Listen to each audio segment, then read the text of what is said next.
जय श्रीराम. जय श्रीराम.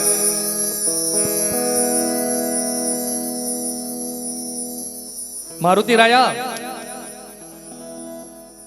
सेतू रामेश्वरम या ठिकाणाहून आकाश मार्गाने निघाले, श्रीराज्याच्या दिशेने आलेले आहेत. श्रीराज्याच्या सीमेवर येताच ते 4 महाअस्त्र त्यांना त्या 4 महाअस्त्रांनी विळखा घातला आणि त्या प्रभावामुळं मारुती राया आकाश मार्गातून जमिनीवर खेचले गेले आणि जमिनीवर धाड दिशेने आदळले. वज्रास्त्र आदळल्यावर मारुती रायाचा जीव कासावीस झाला आणि मारुती राया मूर्छित पडले. स्पर्शास्त्र मारुतीला झगटल्यामुळे जमिनीला ते चिकटले गेले. त्यानंतर मोहनास्त्र पडलं. आता हे मोहनास्त्र म्हणजे काय माहिती का? भगवान श्री विष्णूचे अनेक अवतार झालेले आहेत, त्यातला एक मोहिनी अवतार आहे. तो मोहिनी अवतार असा आहे की साऱ्या राक्षसांना आणि देवतांना त्या अवताराने मोहून घेतलं आणि देवांना अमृत दिलं आणि राक्षसांना दारू पाजली.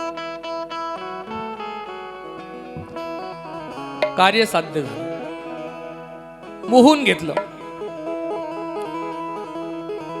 आणि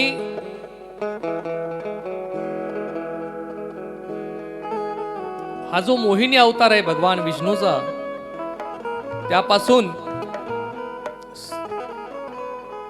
किंवा ते मोहिनी रूप संमोहन विद्येचं दैवत आहे. आणि ही जी मोहिनी विद्या आहे, ते जे मोहिनी अस्त्र आहे, त्याचा प्रभाव मारुती रायावर असा पडला की आपण श्रीराज्यात कशासाठी आलो, कुठून आलो हेच मारुती राय विसरून गेले. होतं ना असं कधीतरी आपल्या बाबतीत. आपण गावामध्ये बाजारात चाललोय आणि बाजारात काय आणायला चाललो तेच विसरून जातो कधी. होतं ना, मोहिनी पडली असं म्हणतो आपण, मोहिनी पडली. कोणत्या तरी कार्यासाठी चाललोय, बरं हे तर माहिती ना आपण इथं कशासाठी आलोय, का विसरून गेले? कशासाठी आलोय आपण? कथा ऐकण्यासाठी आलो, नाथांची कथा ऐकणे, हे का नाही? तर त्या मोहिनी अस्त्रामुळे ते विसरून गेले मारुती राया. आणि नागास्त्र चौथा आहे, ते नागास्त्रामुळं अनेक भयानक नाग त्या ठिकाणी आलेले आहेत आणि ते मारुती रायाला डंख मारू लागले. चतुर्थास्त्राचे पडता वेष्टन मग कासावीस होतसे वायुनंदन, अति तळमळे उडया कारण परी तेजास्त्र उठून दी. हे इतके महाभयानक होते की मारुती रायाला त्या ठिकाणी महाकाल आठवला. महाकाल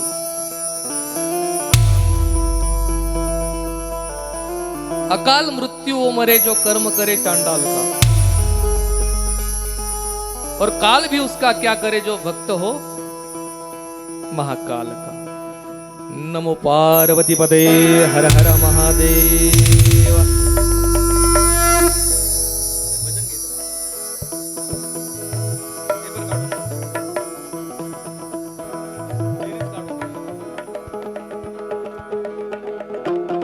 नमो पार्वती पदे हर हर महादेव. बोलिए महाकाल भगवान की.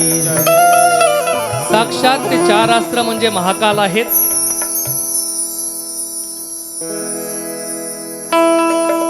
हो तेरा दर तो हकीकत में,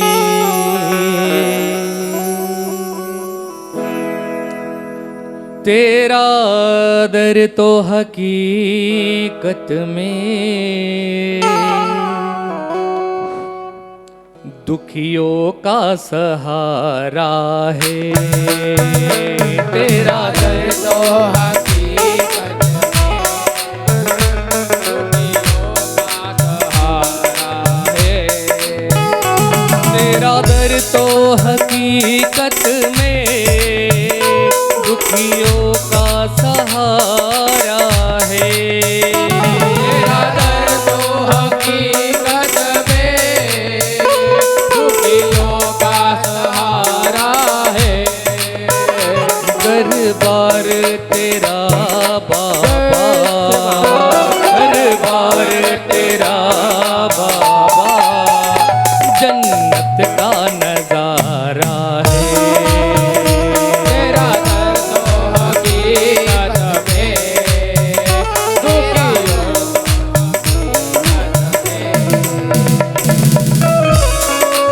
बोलिए महाकाल भगवान की हर हर महादेव। हर हर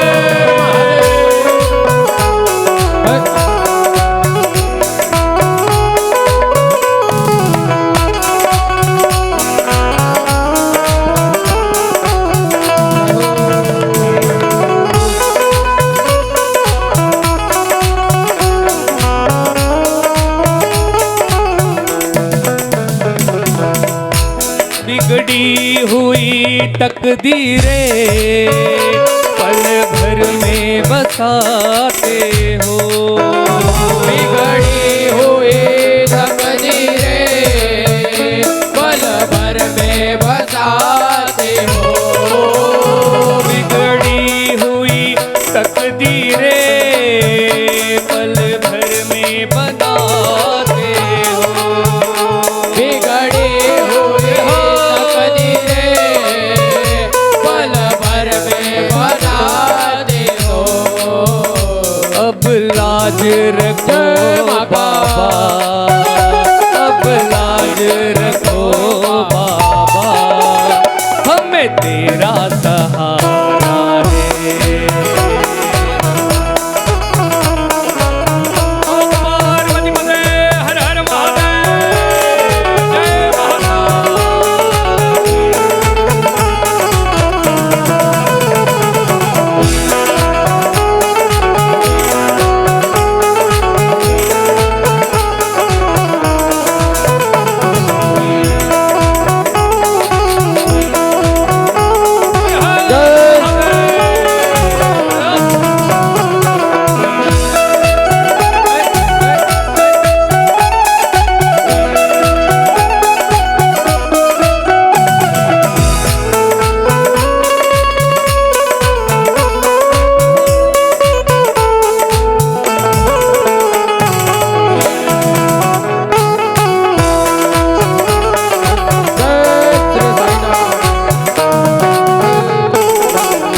टूटी हुई कश्ती है और दूर किनारा है।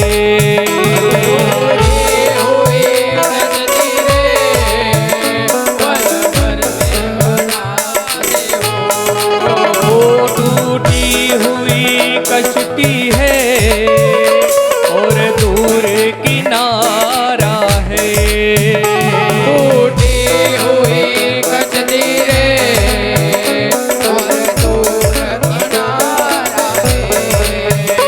अब पार करो नैया, अब पार करो नैया, भक्तों ने पुकारा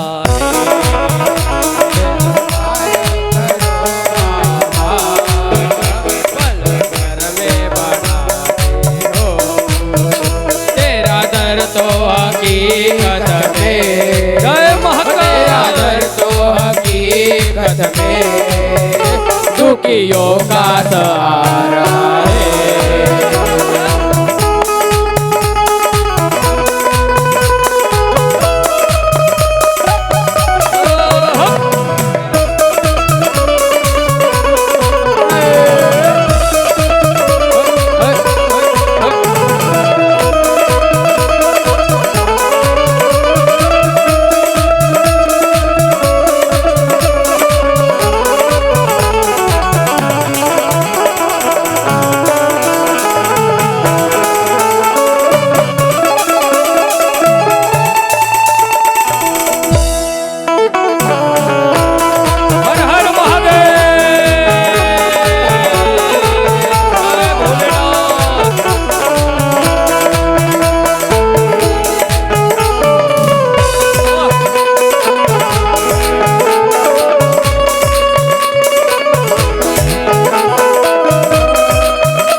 भगवान की जय.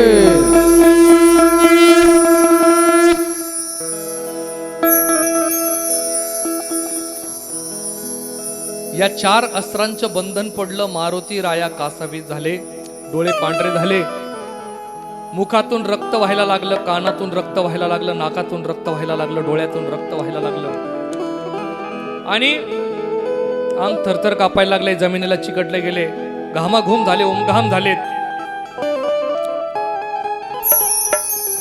मारुती राया साक्षात काळ आहे, परंतु ते अस्त्र इतके भयानक होते. गोरक्षनाथांनी ज्याचा प्रयोग केला ते मारुती राया त्या अस्त्रांमध्ये बांधले गेले. आणि आता कोणाचं स्मरण करतायत? श्रीरामाच.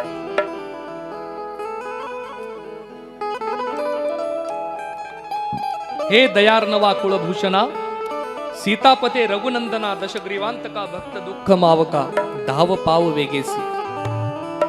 अरे हे करुणानिधे ताटिकांतका, मुनी मनोरंजना, रघुकुळ टिळका, अयोध्याधीशा प्रतापारका, धाव पाव वेगेसी. हे शिवमान सरंजना, चापधारका, तापहारणा, शर्यू तीरविहारा, आनंद सदना, धाव पाव वेगासी. हे श्रीराम श्याम तनुधारका, एक वचनी व्रतदायका, एक पत्नी बाणनायका, धाव पाव वेगेसी. हे पंकज नेत्रा, कोमल गात्रा, बिभीषण प्रिया, कोमल गात्रा, परमप्रिय कपिकुळ गोत्रा, धाव पाव वेगेसी. हे किष्किंदाधीप वाली निर्दलना, भक्तप्रिय करा भयमोचना, विदेवजा माता जगपाळना, धाव पाव वेगेसी. हे विश्वामित्र मक सिद्ध कारका, खरदूषणादी दैत्यांतका, जलधी जलपाशान तारका, धाव पाव वेगेसी. हे अहिमही दानवाहिता, शतमुख खंडी, वैदेहिरता, मंगळधारणा, कुशलवंता, धाव पाव वेगेसी. हे अर्णव विहारा, मारीचे दमना, जटायू प्रिया, मोक्ष घना, शिवचाप भंगा, मंगळधामा, धाव पाव वेगेसी. हे दयार्णव राम करुणा करू, मित्र कुळ ध्वज कीर्ती धारू, ऐसे असून संकट पारू, सुखशैनी निजला असे. तुझा भक्त एवढ्या संकटामध्ये आहे की आता त्याचा प्राण कासावीस झालाय. आता या शरीरामधून प्राण बाहेर निघल एवढीच वेळ बाकी राहिली आणि तरी त्या क्षीरसागरामध्ये तू निवांत आराम करतोय.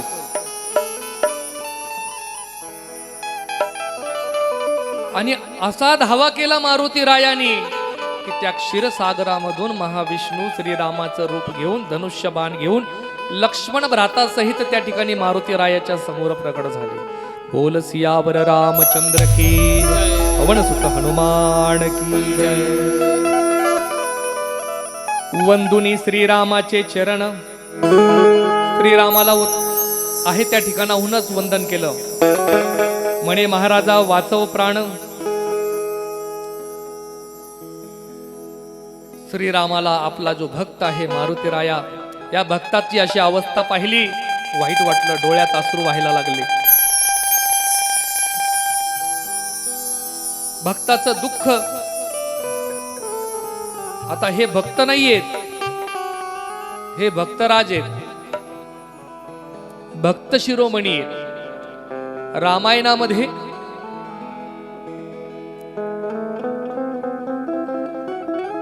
वाल्मिकी ऋषी, तुलसीदास यांनी तर त्यांना रामायण महामाला रत्न असं म्हटलेलं आहे की ते महारत्न आहे. आणि आपल्या अशा आवडत्या भक्ताची अशी अवस्था पाहिली, श्रीराम प्रभूंच्या डोळ्यात अचानक अश्रू व्हायला लागले, हृदय दाटून आलं. श्रीराम साक्षात महाविष्णू आहेत आणि महाविष्णूचं वाहन कोणतं आहे?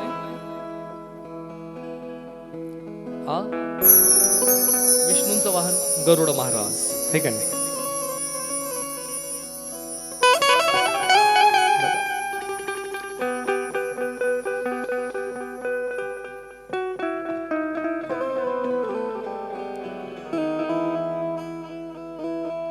आपण लक्ष्मी मातेची पूजा करतो. प्रत्येकाला लक्ष्मी प्रिय आहे ना? परंतु एकट्या लक्ष्मीची पूजा कधी करू नये.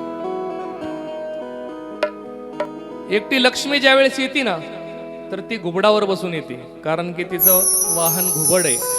काय? लक्ष्मी नारायणाची पूजा करावी. मग ते गरुडावर बसून येत. गरुड हे शुभ आहे आणि घुबड हे अशुभ आहे. पूजा करताना लक्ष्मी नारायणाची करावी, दोघांची सपत्नीक पूजा करावी. तो नारायण आले, श्रीराम प्रभू आले तर गरुडावर बसून आलेले आहेत. गरुडाला आदेश दिला, ते जे नागास्त्र होतं ते नागास्त्र क्षीण केलं. 4 अस्त्र होते. पहिलं अस्त्र कोणतं होतं? नागास्त्र. ते नागास्त्र क्षीण झालं. गरुड महाराज आपल्या जागेवर उभे राहिले. मग दुसरं अस्त्र कोणतं होतं? मोहिनी अस्त्र. श्रीराम प्रभूंनी स्वतः मोहिनी रूप धारण केलं. तेच महाविष्णू आहेत. मोहिनी रूप धारण केलं, ते मोहिनी अस्त्र निस्तेज झालं. स्पर्शास्त्रावर विभक्तास्त्र टाकलं, विभक्त स्पर्शास्त्र निस्तेज झालं. आणि वज्रास्त्रावर इंद्रास्त्र टाकलं. असे 4 अस्त्र श्रीराम प्रभूंनी निस्तेज केले आणि मारुती राया त्या प्रचंड वेदनेतून मुक्त झाले. बोल सियावर रामचंद्र. श्रीराम प्रभूंनी आपल्या भक्ताचा प्राण रक्षण केलेला आहे. मारुती राया समोर आले काय म्हणतात? अस्त्र नवे परमकाळ, महाप्रळयीचे उतरले सबळ, आजी माझा अंतकाळ उडावला होता महाराजा. मारुती रायाला श्रीराम प्रभूंनी आलिंगन दिलं. हे हनुमान, तुम्हारे लिए मैं तीसरी बार इस पृथ्वी लोक पे आया हूं. ऐसा कौन सा शत्रु है तुम्हारा कि जिसने ऐसा महाभयंकर अस्त्र प्रयोग तुम पर किया. तेव्हा मारुती राया म्हणतायत की हे भगवंत, हे प्रभू, हे दीनानाथ,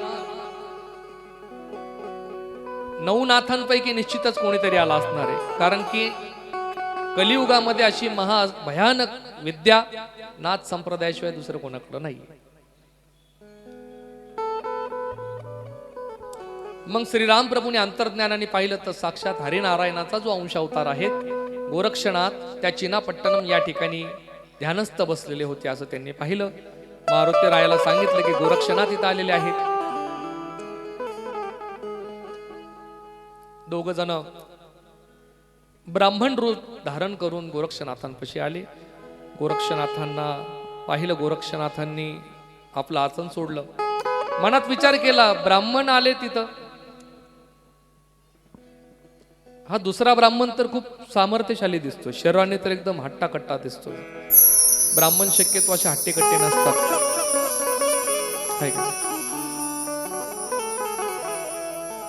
या ब्राह्मणाचे दंड, त्याचे खांदे, त्याचं सामर्थ्य दाखवत होते. आणि गोरक्षनाथ अंतर्ज्ञान करू लागले, ध्यान करू लागले की हा हे नेमके कोण आहेत. परंतु श्रीराम प्रभूंनी आपली माया रचली आणि गोरक्षनाथांना अंतर्ज्ञानापर्यंत पोहोचू देत नव्हते. त्यांच्या लक्षात येत नव्हतं की नेमकं हे कोण आहे. मनात विचार केला, श्रीराज्य आहे, श्रीराज्यामध्ये पुरुष शक्यता वाचत नाही आणि हे अशा मध्यरात्री इथं कसं काय आले. निश्चितच हे कोणी दैवी पुरुष असले पाहिजे. दोघांना वंदन केलं. मारुती राया म्हणजे तो ब्राह्मण वेशधारी मारुती राया म्हणतायत की आम्ही तुमच्या दर्शनासाठी आलोय आणि आम्हाला एक वचन द्या. काय वचन पाहिजे? काय वचन पाहिजे तुम्हाला?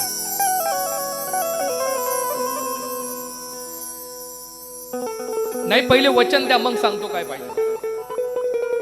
ठीक आहे, ज्या कार्यासाठी मी श्रीराज्यात आलोय ते कार्य सोडून तुम्ही मला माझा प्राण जरी मागितला तरी मी द्यायला तयार आहे. दिलं वचन तुम्हाला. चला. श्रीराम प्रभू हसले, म्हणले हा खूप हुशार आहे, महाज्ञानी. आता मारुती रायाचं वर्णन केलेलं आहे.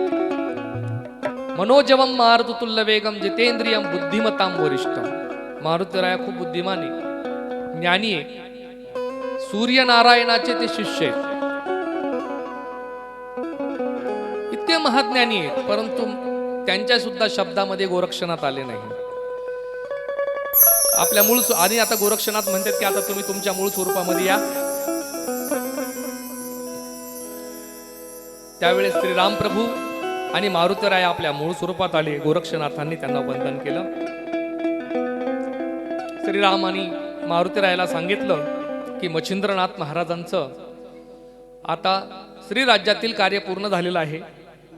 मैनाकिनी शापित अप्सरा आहे, ती आता शापमुक्त होणार आहे. तो आता त्या प्रकृतीमध्ये तू हस्तक्षेप करू नको. प्रकृतीचा जो प्रवाह आहे त्या प्रवाहाच्या बाहेर तू जाऊ नको, प्रकृतीप्रमाणे चल. आता नाथांना त्यांच्या कार्यासाठी जाऊ दे. आशीर्वाद दिला. श्रीराम प्रभू वैकुंठात निघून गेले. मारुती राया श्री राज्यात गेले. मैनाकिनीला सांगितलंय की त्या मच्छिंद्राचा शिष्य गोरक्ष इथं येऊन टपकलाय, ठेपला इथं जवळच, आणि काही केलं तरी तो त्याला घेऊन जाणार. तू तुझ्या नवऱ्याला वाचव, सांभाळ तुझ्या नवऱ्याला सांगितलं. आणि मारुतीराया पुन्हा आकाश मार्गाने आपल्या सेतू रामेश्वरम या आवडत्या स्थानावर निघून गेले. हे सर्व तो जो श्री कलाकार होते त्या श्री कलाकारांचा जो ताफा आहे तो शृंगमुरुड म्हणजे श्री राज्याची जी राजधानी आहे त्या ठिकाणी आलेला आहे. तिथे एक धर्मशाळा घेतली, तिथं यांनी मुक्काम केला. आपली एक सेविका कलिंगेने राज्य दरबारामध्ये पाठवली आणि योग्य वेळी त्या ठिकाणी त्यांना वेळ दिला की या अमुक अमुक वेळेला तुम्ही या, अमुक अमुक वेळेला तुम्ही या आणि तुमचा कलाविष्कार दाखवा. तो राज दरबार आहे. त्या राज दरबार नटला थटला. सुगंधी अत्तर, फुलांच्या माळा वगैरे लावल्या गेल्या. सर्व स्त्रिया त्या ठिकाणी कारभारीण आहेत. प्रधान, सेनापती सर्व स्त्रिया आहेत, आपापल्या स्थानावर आल्यात. आणि गोरक्षनाथ, कलिंगा ह्या सुद्धा आपला कलाविष्कार दाखवण्यासाठी आले. गोरक्षनाथांनी श्रीवेश धारण केलेला आहे.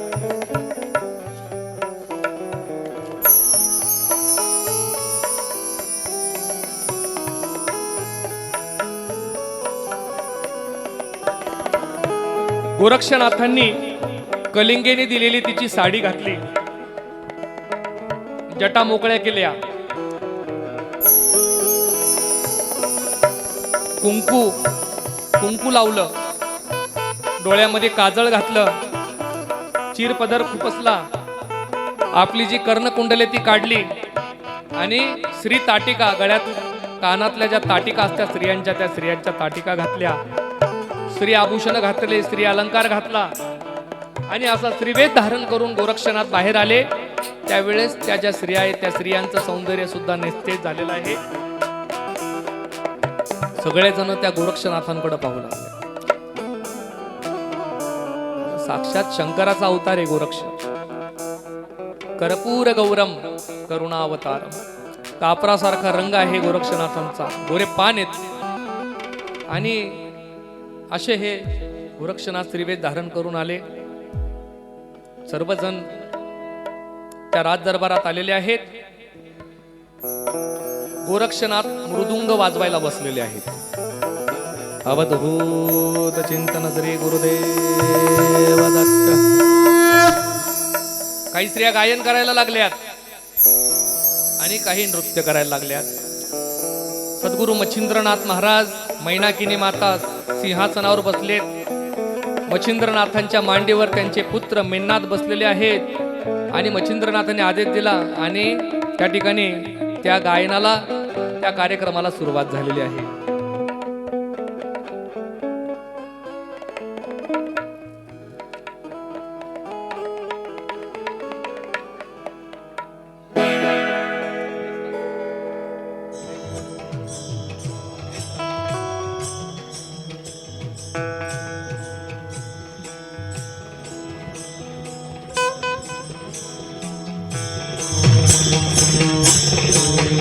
सारे म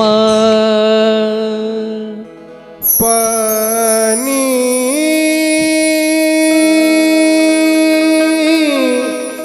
असा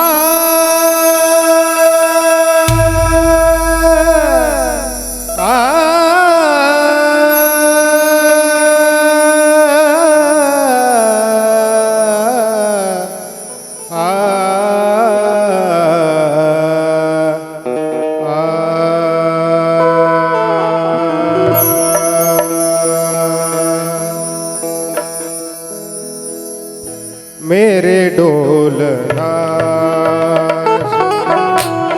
मेरे डोलना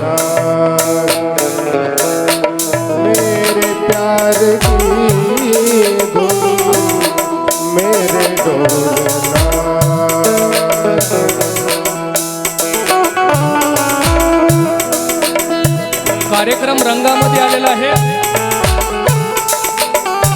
नर्तकी नृत्य दाखवतायत. मच्छिंद्रनाथ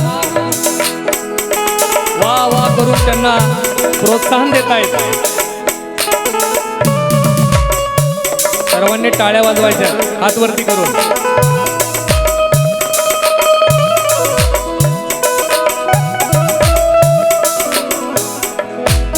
मेरे ढोलना मेरे प्यार की धुन मेरे ढोलना मेरे चाहते तू फिजा में बहे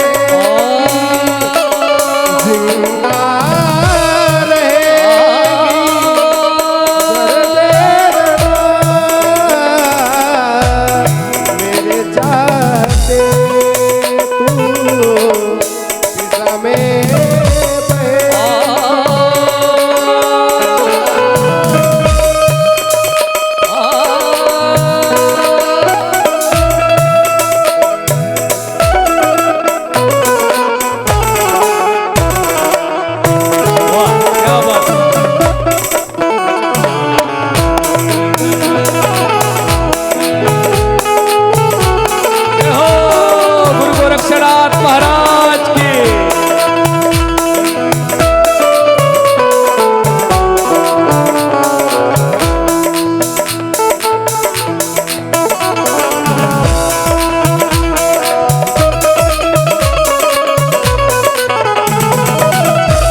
कार्यक्रम इतका रंगात आलाय. गायन करणारे गायनामध्ये धुंद झाले. नृत्य करणाऱ्या स्त्रिया नृत्य करण्यात धुंद झाल्या. आणि त्या मृदुंगामधून आता एक वेगळाच नाद वाजायला लागलाय. वेगळा ताल ऐकू यायला लागलाय.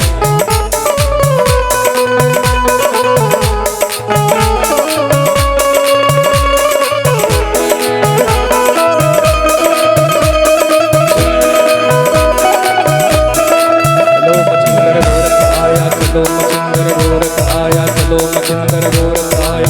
मच्छिंद्र गोरख आया, जाग मच्छिंद्र गोरख आया, जाग मच्छिंद्र गोरख आया, चलो मच्छिंद्र गोरख आया, चलो मच्छिंद्र गोरख आया, चलो मच्छिंद्र गोरख आया, चलो मच्छिंद्र गोरख आया, चलो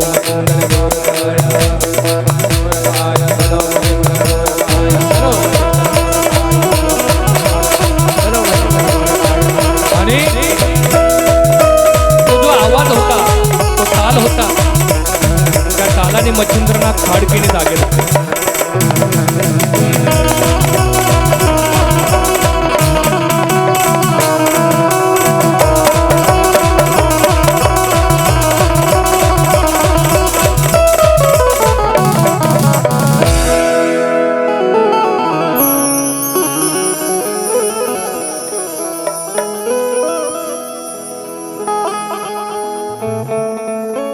अवधूत चिंतन श्री गुरुदेव दत्त.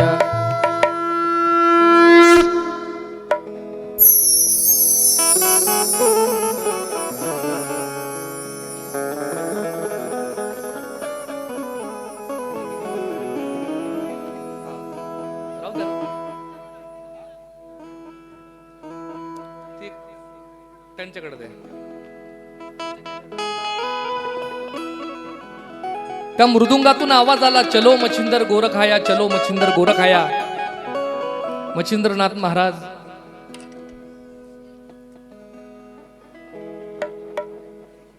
खाडकीने जागे झाले. इकडे तिकडे बघायला लागले. इधर के हसे आया गोरख. इकडे तर सगळ्या स्त्रिया दिसत आहेत. गोरख कुठे आहे? मैनाकिनीला मारुती रायाने सांगितलेली जी खून आहे ती खून पटली. आजूबाजूला पाहिलं, कार्यक्रम थांबविला त्यांनी. जो मृदुंग वाजवणारी जी स्त्री होती तिला उठवलं आणि दुसरीला त्या ठिकाणी वाजवायला बसवलं. कार्यक्रम परत सुरू झाला, परंतु त्यातून काही आता आवाज येईना.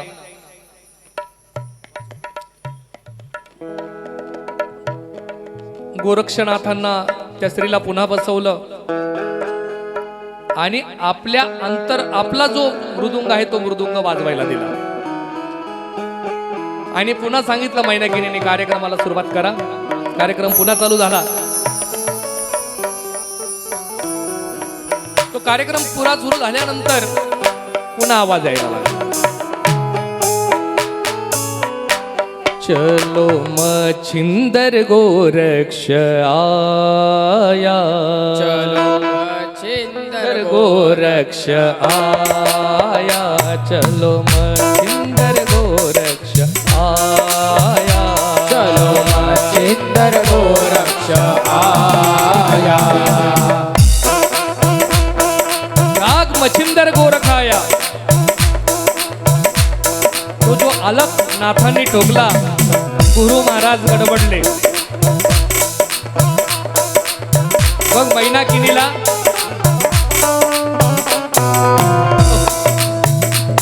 मैनाकिनी आपल्या सिंहासनावरून खाली उतरली आणि जो मृदुंग वाजवतोय, ती स्त्री मृदुंग वाजवत आहे, त्या स्त्रीला हात धरून अंतर्महालामध्ये आणलेला आहे आणि तिच्या डोळ्यात डोळे घालून मैनाकिनी म्हणती, काय म्हणती? तुला तुझ्या गुरुची शपथ आहे. कोण आहे तू खरं सांग. आता गुरुची शपथ घेतली, आता प्रगट व्हायची हीच योग्य वेळ आहे. प्रगट व्हायची हीच योग्य वेळ आहे असा विचार केला आणि गोरक्षनाथ आपल्या मूळ रूपामध्ये प्रगट झाले. श्री गुरु गोरक्षनाथ महाराज की. शंभोजती गुरु गोरक्षनाथ महाराज की. गोरख गोरख जो कोई ध्यावे ब्रह्म रूप के दर्शन पावे. गोरक्षनाथ म्हणजे साक्षात शिव आहे. भगवान शिव शंकराचं वैराग्य आहे. मैनाकिनीला खोटा खोटा आनंद झाला आनंद, पण खोटा खोटा तो दाखवण्याचा खोटा खोटा मैनाकिनी माता प्रयत्न करू लागली. काही सेविकांना बोलवलं, गोरक्षनाथांना राजवेश घालायला दिला आणि गोरक्षनाथांचा हात धरून मैनाकिनी महालात आलेली आहे, राज दरबारात आली. मच्छिंद्रनाथ तिच्याकडे पाहतायत. कोण आहे हा पुरुष? ज्यावेळेस गोरक्षनाथांना बद्रिकाश्रमामध्ये तपश्चर्याला बसवलं होतं त्यावेळेस गोरक्षनाथ अवघ्या 12-13 वर्षाचे होते. त्या गोष्टीला आता 12 वर्ष झाले, म्हणजे आता गोरक्षनाथ हे प्रौढ झालेले आहेत, पूर्ण पुरुष झालेले आहेत. हा पुरुष कोण आहे? अरे महाराज,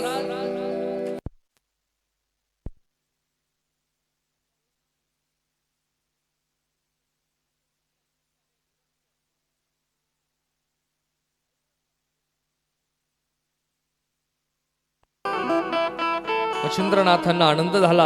आपल्या सिंहासनावरून उठले, गोरक्षनाथांना आलिंगन दिलं. जणू गाय आणि वासरू बऱ्याच काळानंतर भेटल्यानंतर किंवा सासुरी गेलेली जी मुलगी आहे बऱ्याच दिवसानंतर माहेरी आली आणि आईची आणि मुलीची भेट झाली, त्याप्रमाणे मच्छिंद्रनाथांची आणि गोरक्षनाथांची त्या ठिकाणी भेट झाली. दोघांच्या डोळ्यात आनंद अश्रू दाटतायत. मैनाकिनीने ते जे कलाकार आले होते त्या कलाकारांना मानधन दिलं, मान सन्मान दिला आणि त्यांचा निरोप घेतला. रात्र झाली. मच्छिंद्रनाथ, गोरक्षनाथ, मीननाथ आणि मैनाकिनी माता एकत्र जेवण करतायत. चर्चा चालू आहे आणि मच्छिंद्रनाथांनी डायरेक्ट मुद्द्यामध्ये हात घातला गोरक्षनाथांनी की बाबा गुरु महाराज कधी निघायचं इथून, चला वेळ झाली आपली निघायची. जोपर्यंत मैनाकीने आदेश देत नाही तोपर्यंत मी इथून निघू शकत नाही.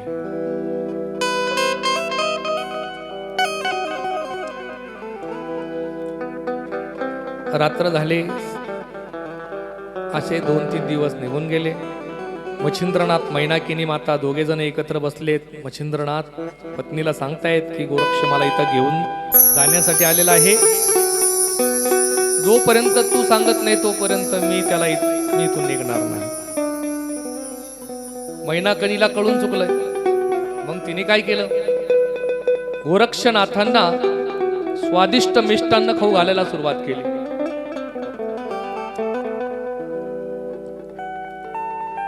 आता स्वादिष्ट रसयुक्त जर मिष्टान्न असेल त्यामध्ये रजतत्व असतं जास्त. गोरक्षनाथांची एकाग्रता त्यांनी भंग व्हायला लागली. अन्नाचे जसे गुण आहेत तसे अवगुण सुद्धा आहेत. रजयुक्त रसयुक्त जास्त पदार्थ जर खाल्ले तर ध्यान लागत नाही, स्मरणशक्ती कमजोर होते. त्यामुळे साधक लोकांनी सात्विक आहार करावा, जास्त मसालेदार खाऊ नये, जास्त आंबट खारट जे जिभेला गोड लागतं ते खाऊ नये.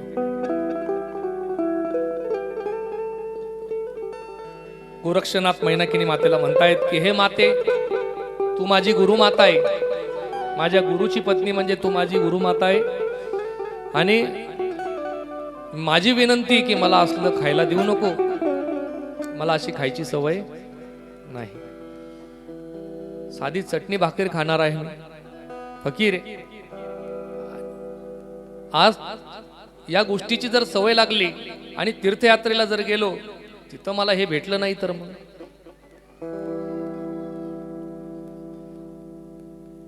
मग काही दिवसानंतर मैनाकिनीने दुसरं षडयंत्र चालू केलं. सुंदर सुंदर अशा अप्सरेला लाजवेल अशा स्त्रिया, 2 स्त्रिया गोरक्षनाथांच्या महालामध्ये पाठवल्या.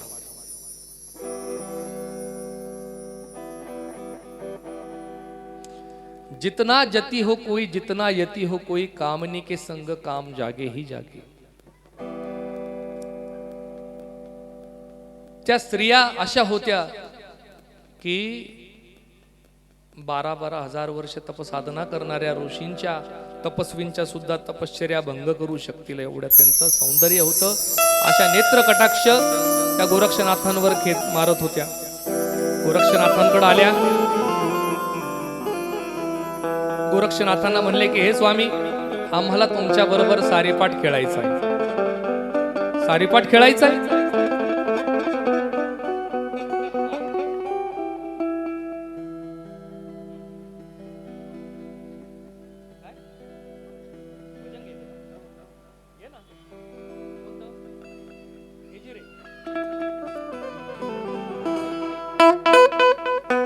हे रामचंद्र कह गए सिया से,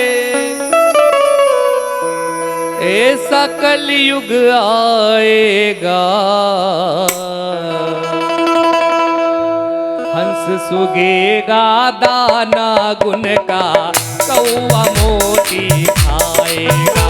हो हंस सुगेगा दाना गुन का, कौवा मोती खाएगा. रामचंद्र कह गए सिया से, ओ ऐसा कलयुग आएगा, हंस सुगेगा दाना गुन का, कौवा मोती खाएगा. दाना गुन का,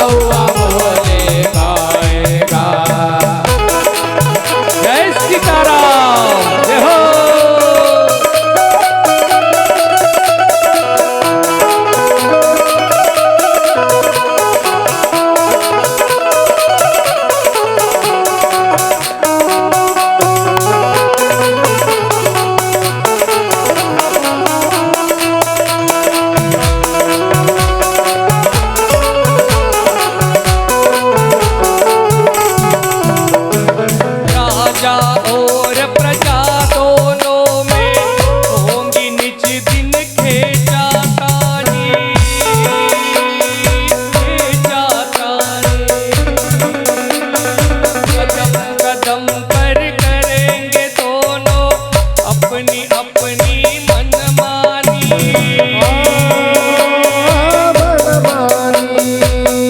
ओ जिसके हाथ में होगी लाठी,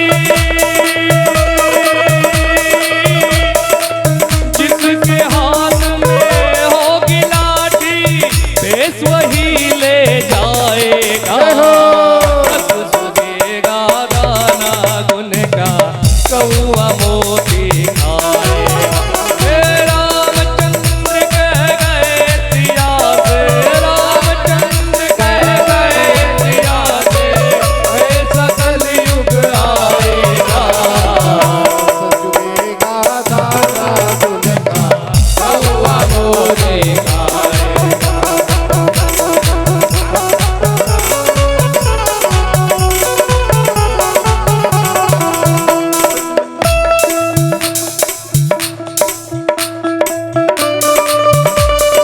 या ठिकाणी संत कबीरदासांचा हा दोहा आहे।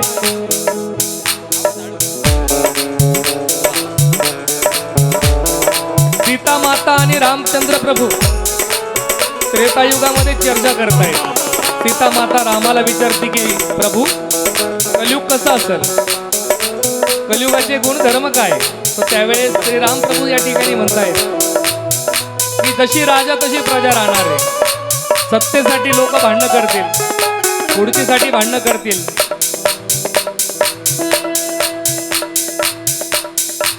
ज्याच्या मनगटामध्ये ताकद आहे तोच सत्तेवर बसणार।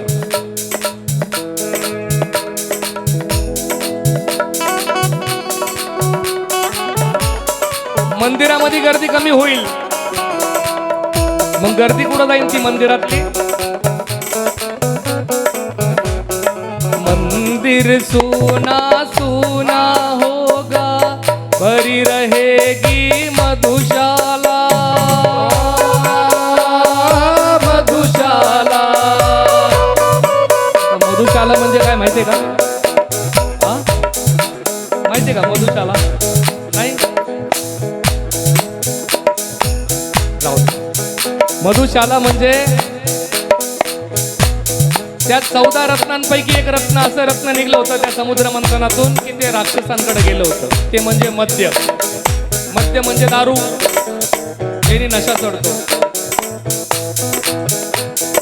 परमिट रूम ते भरलेलं राहील गरगच्च। ते कुठं कोपऱ्या कापऱ्यामध्ये जरी असेल तरी त्याची जाहिरात करायची गरज पडते। हो मंदिर सूना सूना होगा भरी रहेगी मधुशाला, मधुशाला। वो पिता के संग संग भरी सभा में नाचेगी घर की बाला, घर की बाला। बघा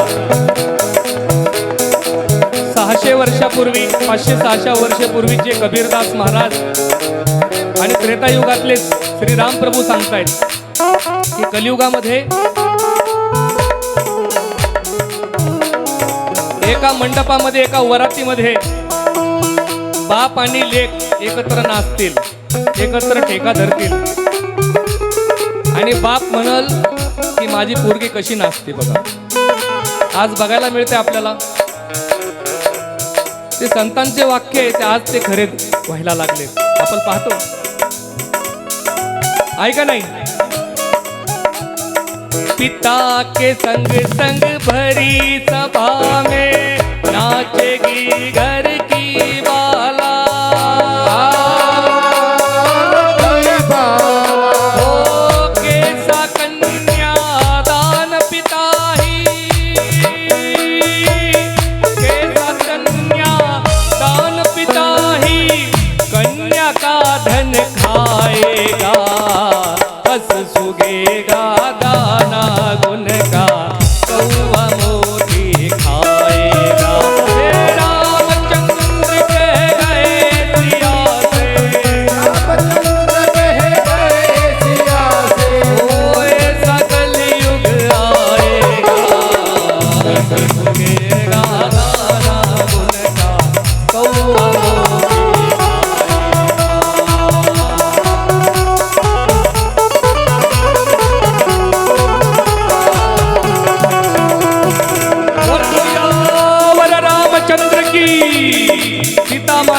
की जय हो. जय सीताराम.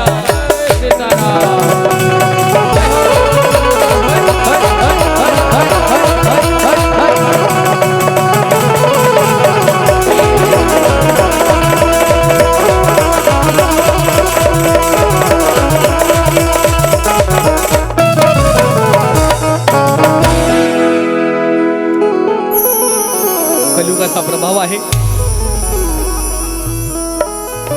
कलियुग खूप भयानक आहे.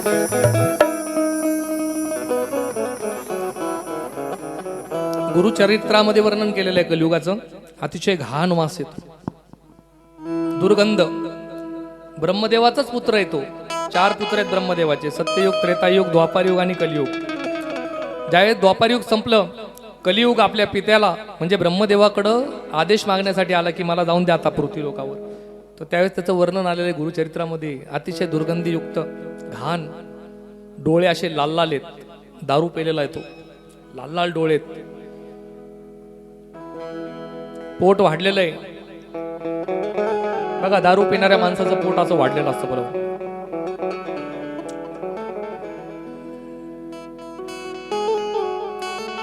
आणि एक हात जिभेवर आहे, दुसरा हात त्याच्या लिंगावर आहे. म्हणजे त्या ठिकाणी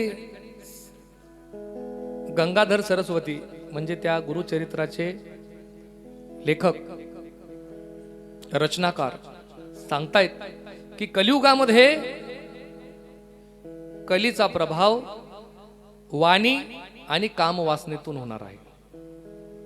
ज्याची वाणी ताब्यात नाही त्याच्या मुखावर, त्याच्या जिभेवर कली बसणार. ज्याचा स्वतःच्या कामावर, स्वतःच्या विकारावर, वासनांवर ताबा नाही, कलीचा प्रभाव त्याच्यावर लगेच पडणार. आणि हे सत्य आहे.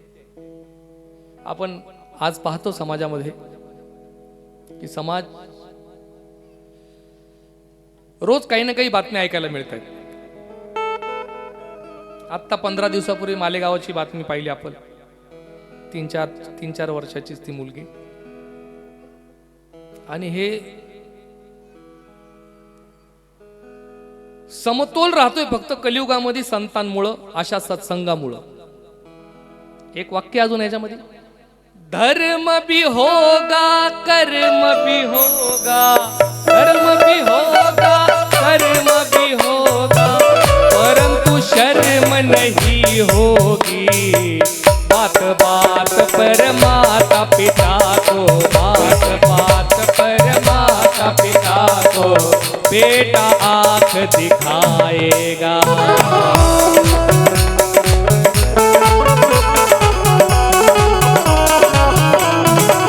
अवधूत चिंतन श्री गुरुदेव. हे कलीचं असं वर्णन श्रीराम प्रभू सीता मातेसमोर करतायत. त्यातल्या काही गोष्टी मी तुम्हाला माझ्या अल्पबुद्धीने सांगण्याचा प्रयत्न केला, परंतु हे सत्य आहे. कौरव किती होते आणि पांडव किती आहेत? फक्त 5% लोकांवर ही पृथ्वी स्थिर आहे. पृथ्वीला पाप सहन होत नाही. पृथ्वीला सगळा भार सहन करेन, सगळं सहन करेन पृथ्वी माता, परंतु पाप सहन करू शकत नाही. फक्त 5% साधू संतांमुळे ही पृथ्वी स्थिर आहे. बाकी तर आजूबाजूला तर सगळं कलीचा प्रभाव आहे. आपण पुन्हा कथेकडे वळूया. त्या ज्या स्त्रिया आहेत गोरक्षनाथांच्या अंतर्महालात आल्या, सारीपाट खेळायचा आहे म्हणून असे नेत्रकटाक्ष टाकायला लागले की ज्या साधू संतांच्या, ऋषी मुनींच्या, तपस्वींच्या सुद्धा त्यांच्या समाध्यात साधना भंग करू शकेल अशा कटाक्ष त्यांचे होते. परंतु गोरक्षनाथ त्या ठिकाणी हटले नाही. सारीपाट खेळ चालू होता. त्या स्त्रियांना लाज वाटली की आपण अशा संत महंताचा, सिद्ध पुरुषाचा परीक्षा घेण्यासाठी आलो. हे आता हे पाप आपल्या मस्तकावर लागले. पाप कुठं फेडायचं आता? हरिमुखे म्हणा, हरिमुखे म्हणा, पुण्याची गणना कुठं करू. पाप आहे का पुण्य आपल्या हातून होतं हे काय माहिती आपल्याला. आपण काहीतरी करायला गेलो परंतु आपल्याकडं पाप आलंय. मैनाकिनीकडे आल्या, मातेला म्हणले हे राजमाता आम्हाला क्षमा करा. तिकडं पाठवू नका, असलं काम सांगू नका, दुसरं काही काम सांगा, हे काम सांगू नका आम्हाला. क्षमा करा, ते सिद्ध पुरुष आहेत. मैनाकिनीने अनेक प्रकारे प्रयत्न केला गोरक्षनाथांना डळमळीत करायचा, परंतु ते योग मार्तंड आहे.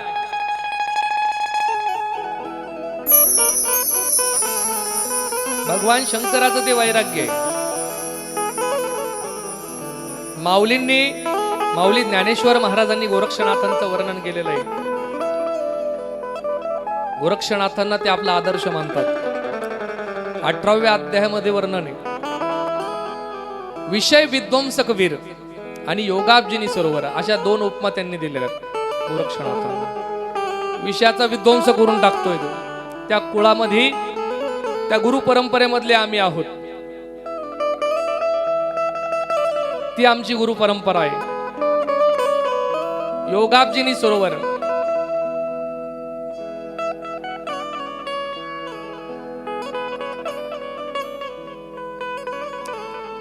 योग सरोवरातलं ते कमळ आहे गोरक्षनाथ. अशा उपमा देऊन गोरक्षनाथांचा गौरव केलेला आहे.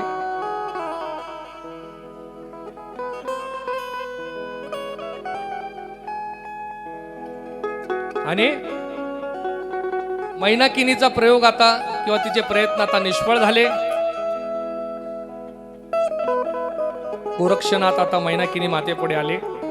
मैनाकिनी आता शेवटचा प्रयोग काय म्हणते, आम्ही आता वृद्ध झालोय, मच्छिंद्रनाथ वृद्ध झाले, मी म्हातारी झाले, आता तुझं लग्न करायचंय. गोरक्षनाथांना म्हणते, आम्हाला कशाला लग्न पाहिजे, विधवा स्त्रीला कशाला पाहिजे कुंकूचा थाट, विधवा तिला कुंकू कशाला पाहिजे. हे कर्णकुंडल आमचे जे आहेत ना कानातले, त्याच आमच्या 2 बायका आहेत. आम्हाला काही, आमचा सांभाळ आता तूच करायचा आहे. हे माते नका शब्दामध्ये गुंतू, आम्हाला आता आदेश द्या. मैनाकिनीच्या डोळ्यात अश्रू व्हायला लागले आणि मैनाकिनी म्हणली की आता हा जो गुढीपाडवा येईल, चैत्र प्रतिपदा म्हणजे नवीन वर्षाची जिथं सुरुवात होती, त्या दिवशी तुम्ही निघा. 1 वर्ष थांबा, 1 वर्ष थांबा. 1 वर्ष गोरक्षनाथांना ते असे एक युग लोटल्यासारखं वाटायला लागलं. असा तो 1 वर्ष लोटून गेलं. गुढीपाडवा आलाय. मैनाकिनी सकाळी उठली, पुरणाची पोळी केली, वरण भात केला आणि मैनाकिनी मातेने आपल्या हाताने तिघांना जेवू घातलं. मिन्नाथ बसलेत, मच्छिंद्रनाथ बसलेत, गोरक्षनाथ बसलेत. तिघही जेवायला बसले. भोजन पूर्ण झालं. मच्छिंद्रनाथांनी नाथ पंथाचा वेश परिधान केला, कंथा घातली, कफुनी घातली.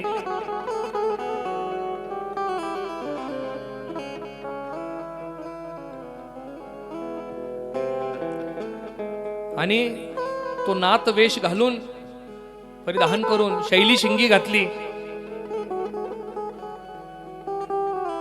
मच्छिंद्रनाथ, गोरक्षनाथ, मिन्नाथ निघालेले आहेत. सगळे गावातील लोकांनी, श्री राज्यातील स्त्रियांनी त्यांना निरोप दिला.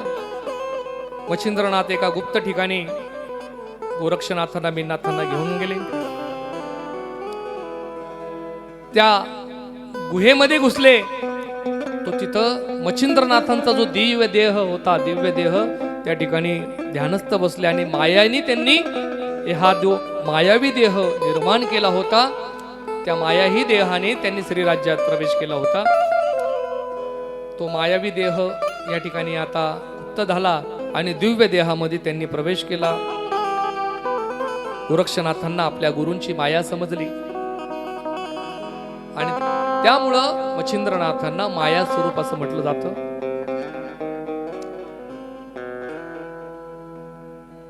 मैनाकिनीला स्वर्गामधून विमान घ्यायला आलं. उपरीचर वसू आले. मैनाकिनी आणि मिन्नाथांना घेऊन ते स्वर्गामध्ये निघून गेले. मैनाकिनीला घेऊन गेले. मच्छिंद्रनाथ, गोरक्षनाथ आणि मिन्नाथ तीर्थयात्रेला निघाले. अवधूत चिंतन श्री गुरुदेव दत्त.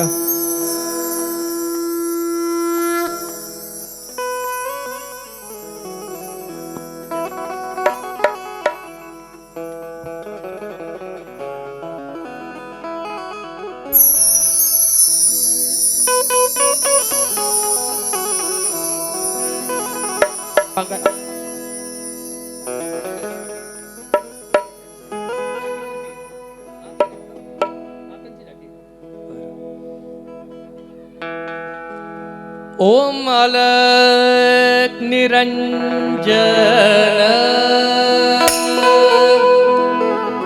श्री गुरुदेव दत्त दत्त दरबारी आले नाथ गुरुच्या दत्त दत्त म्हणत दरबारी आले नाथ गुरुच्या दत्त दत्त म्हणत ओम अलक निरंजन श्री गुरुदेव दत्त दत्त ओम अलक निरंजन श्री गुरुदेव दत्त दत्त दरबारी आले नाथ गुरुच्या दत्त दत्त म्हणत दरबारी आले नाथ गुरुच्या दत्त दत्त म्हणत आदेश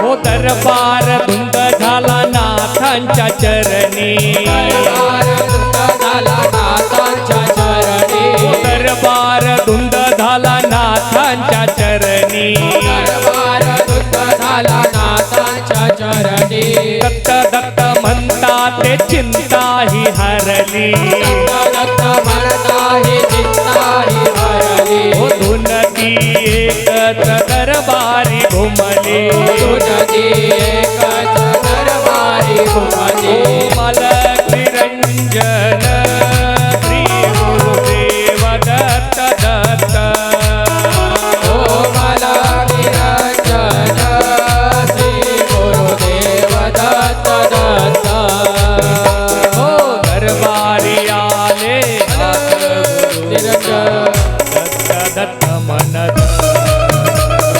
दरबारी आले नाथ गुरुच्या दत्त दत्त म्हणत हो नाथ आले दरबारी दत्त दत्त बोला नाथ आले दरबारी दत्त दत्त बोला हो नाथ आले दरबारी दत्त दत्त बोला नाथ आले दरबारी दत्त दत्त बोला 84 योनीचा चुकेल फेरा 84 योनीचा चुकेल फेरा पावन करुणी घेऊ देहची सारा पावन करुणी घेऊ देहाची सारा अलक निरंजन श्री गुरुदेव दत्त दत्त ओम अलक निरंजन श्री गुरुदेव दत्त दत्त हो दरबारी आले नाथ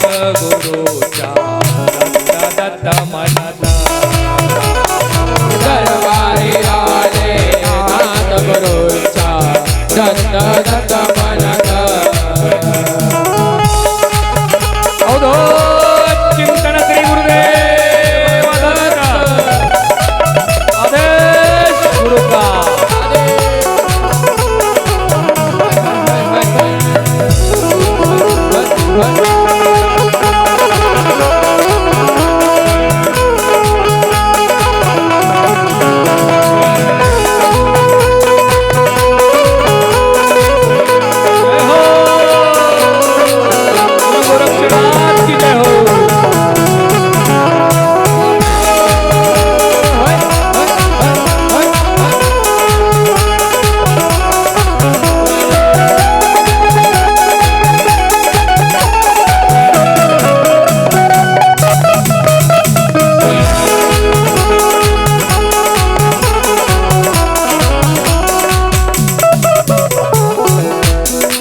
नाथांना आपल्या गुरूंचं स्मरण केलं ना खूप आनंद होतो.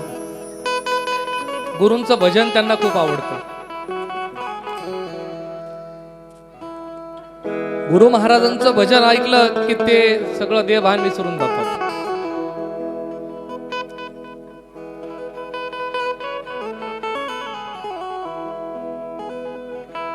आणि निरंतर गुरूंचा ध्यास त्यांचा असतो. निरंतर दत्तात्रयांचं स्मरण करत राहतात ते निरंतर. अवधूत चिंतन श्री गुरुदेव दत्त.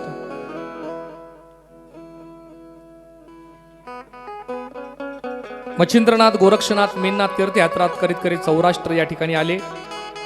नर्मदा नदी त्या ठिकाणी प्रवाहित होती. त्या ठिकाणी ते थांबलेले आहेत. मुक्काम केला.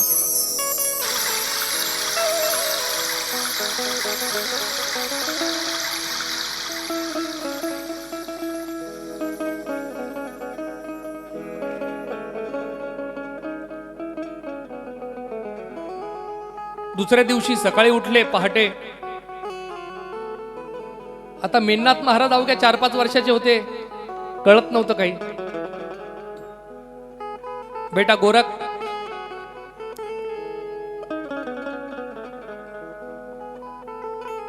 मेननाथ को शौच विधि के लिए बिठाओ.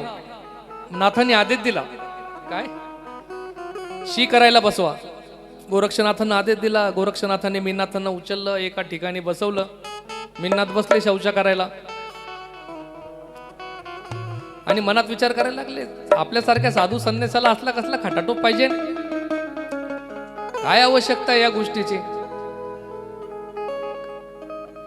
आणि परत गुरु महाराजांपाशी येऊन बसले. बराच वेळ झाला. परत गुरूंनी आदेश दिला, मीननाथ को शुद्ध करके लाओ, धोके लाओ,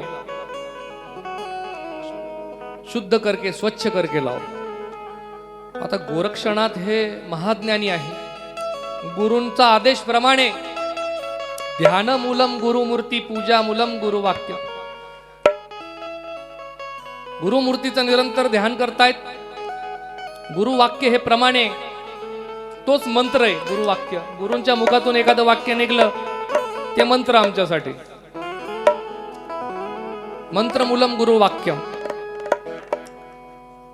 गुरुचं वाक्य आहे. गुरूंनी काय सांगितलं? मीननाथाला शुद्ध करून आण. परंतु परमार्थामध्ये शुद्ध म्हणजे काय? मलमल धोये शरीर का, धोये न मन का मेल. नहाए गंगा गोमती, रहे बेल के बेल. शरीर शुद्धतेपेक्षा मनशुद्धी, अंतरशुद्धीला विशेष महत्व आहे परमार्थामध्ये, नाथ संप्रदायामध्ये. वरून किती बादल्या घ्या. आता गंगा स्नान करतोय आपण. गाणगापूरला गेलो, संगमावर स्नान केलं.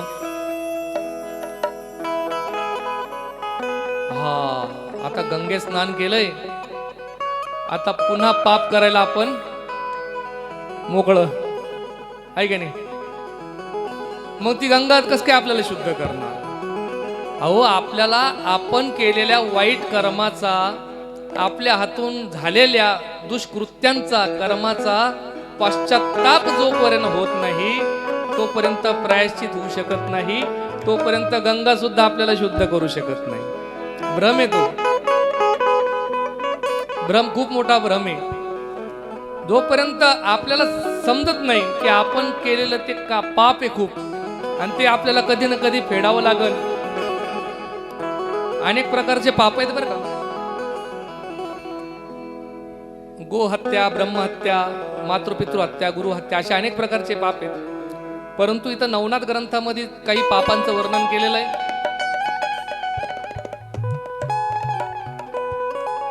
एखादी गाय, बरं का, एखादी गाय शेतामध्ये जर समजा खात असेल किंवा चारा खात असेल तर त्या गायीची साडी लावू नये.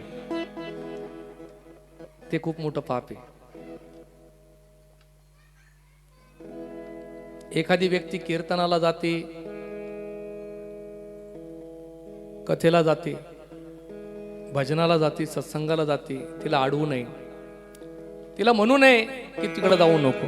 आपल्याला जमत नसेल तर काही हरकत नाही, पण दुसऱ्याला अडवणं, दुसऱ्याला सांगणं की बाबा तिकडे जाऊ नको, ते पण खूप मोठं पाप आहे, खूप मोठं पाप आहे ते.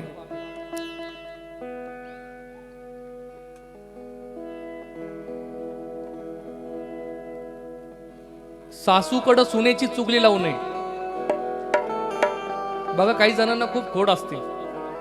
सासूकडं सुनेचं सांगायचं, सुनेकडं सासूचं सांगायचं, मुलाला वडिलांचं सांगायचं, वडिलांना मुलाचं सांगायचं, आणि दोघांचे भांडणं लावायचे आणि मजा घ्यायची. हे सुद्धा खूप मोठं पाप आहे. इथं ग्रंथात सांगितलंय बरं का, खूप मोठं पाप आहे.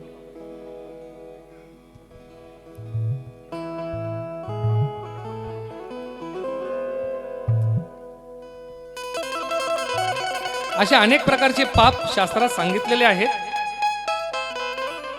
मग आपल्या हातून जे पाप घडलेलं आहे त्याचा साक्षीदार स्वतः आपण असतो. प्रत्येकाकडून काही ना काही जीवनामध्ये पाप घडलेलं आहे, पण त्या पापाचं जोपर्यंत आपल्याला पश्चाताप होत नाही की हे माझ्याकडून घडलंय, डोळ्यात पाणी येत नाही देवासमोर उभा राहिल्यावर, देवा मार्ग दे मला, तोपर्यंत गंगा माता सुद्धा काही करू शकत नाही. आणि इथून पुढं स्नान केल्यानंतर, गंगा स्नान करताना असं ठरवलं पाहिजे, इथून पुढं मी असं वागणार नाही, इथून पुढं मी असं वागणार नाही. नवीन आता माझ्या आयुष्याला सुरुवात झालेली आहे, तरच ती गंगा पाप धुवू शकते, तरच ते तीर्थक्षेत्र ते काम करू शकतं. नाहीतर बरेच जण जातात, आतापर्यंत जे पाप केलंय ते पाप आता गंगेत अर्पण करायचं आणि परत नवीन चांगले चांगले पाप करायला सुरुवात करायची. हे भ्रम आहे मोठा. अवधूत चिंतन श्री गुरुदेव दत्त. आता गोरक्षनाथ महाराज भिन्नाथांना घेऊन नर्मदा नदीमध्ये आलेत, माईकडे आले. नर्मदा माई, नर्मदे हर, नर्मदे हर, नर्मदे हर, नर्मदे हर करत करत आलेत. तर गुरूंचं वाक्य प्रमाणे, गुरूंचं वाक्य मंत्र आहे. काय गुरूंनी काय सांगितलं की मीननाथाला शुद्ध करून आण. आमच्याकडे शुद्ध म्हणजे काय, अंतर्बाह्य शुद्ध आहे. मग गोरक्षनाथाने मीननाथांचे पाय धरले, गोल गोल भिरकावला नाही, एका दगडावर दान दिशेने आपटला, हाड दिशेने मीननाथाला खलास करून टाकला. मग आता करायचं काय, त्या मृतदेहाचं करायचं काय. त्यातलं मांस काढलं, अस्थी काढल्या आणि त्या नदीत टाकून दिल्या. जलचरांना खाण्यासाठी ते कातडे घेऊन आले आणि तिथं जिथं मुक्काम होता तिथं एक दोरी बनवली. दोरी माहिती आहे ना, हा माता भगिनींना ते भारी माहिती असते. कुठं जरी गेले तरी त्या दोऱ्या आपल्याला टांगलेल्या पाहायला मिळतात. बाहेर गावाला जरी गेले तर पहिल्यांदा त्यांचं ते डोक्यात चालतं की दोरी कुठं लावायची आणि वाळलेले कपडे कुठं वाळायला घालायचे. ते नियोजन त्यांच्या डोक्यात असतं. गोरक्षनाथांनी तशी दोरी बांधली आणि त्याच्यावर ते कातड वाळायला घातलं आणि गुरूंपाशी येऊन बसले शांत, काही झालंच नाही. असं बराच वेळ झाला. अरे मिन्नाथ कुठे, मिन्नाथ का, मिन्नाथ तर बाहेर वाळायला घातलाय. काय मिन्नाथ वाळायला घातला, ही काय वाळायला घालायची गोष्ट आहे का, ते काय कुरडा आहे का पापड आहे वाळायला घालायला. गुरु उठले ताडकन, बाहेर बघतो तर ते मीननाथाचं कातड पाहिलं आणि जे त्यांनी त्यांचा पारा सुटला. आता गुरु महाराज सुद्धा माया स्वरूप आहेत, हे नारायण आहे स्वतः, माया रचली त्यांनी आणि असा अखंड तांडव त्यांनी धिंगाणा घालायला चालू केला. तिथं गडबडा लोळायला लागले, माती उधळायला लागले. गोरक्षनाथांना नाना तऱ्हेचं बोलायला लागले. अरे गोरक्षा, अरे तू माझा शिष्य नाही, तू माझा शत्रू आहे. जेव्हापासून तू माझ्या आयुष्यात आला ना, तो तेव्हापासून ही पनोती माग लागली माझ्या. तू माझी साडेसाती काही खरं नाही म्हणजे. आणि रडायला लागले. अशी बडबड केली गोरक्षनाथांना. गोरक्षनाथ महाराज, गुरु महाराजांचं ते सोंग पाहिलं त्यांनी. गुरु महाराज कशाला अज्ञान पण घेतायत, अहो तुम्ही परब्रह्म आहेत. हे जन्म आणि मृत्यू तर हे काय, ही माया आहे. आणि जन्म आपले झालेले आहेत, अनेक मृत्यू सुद्धा झालेले आहेत. मग हा जो मायेचा खेळ आहे, याच्यासाठी काय रडायचं? जन्म आणि मृत्यू यामध्ये जे आयुष्य आपल्याला मिळालेलं आहे त्याला जीवन असे म्हणतो. त्या जीवनाचे 3 भाग आहेत: बालपण, तरुणपण आणि वृद्धपण. एक पांडुरंगाचं भजन आहे, ते भजन आपण घेऊया. पंढरीनाथ भगवान की जय. मागतो मी पांडुरंगा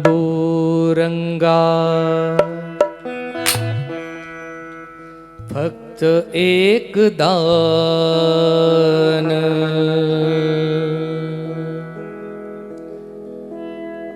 मिळे जाने मुक्ती ऐसे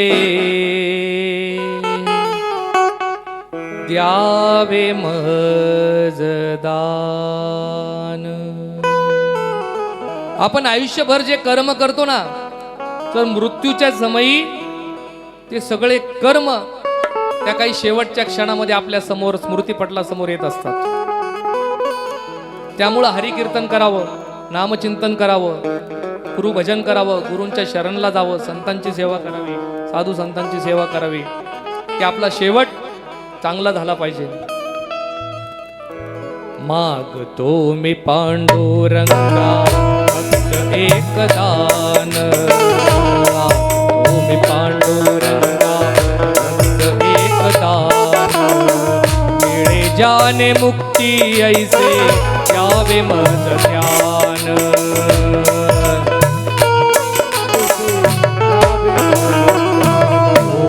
मिळे जाने मुक्ती ऐसे द्यावे मज ध्यान.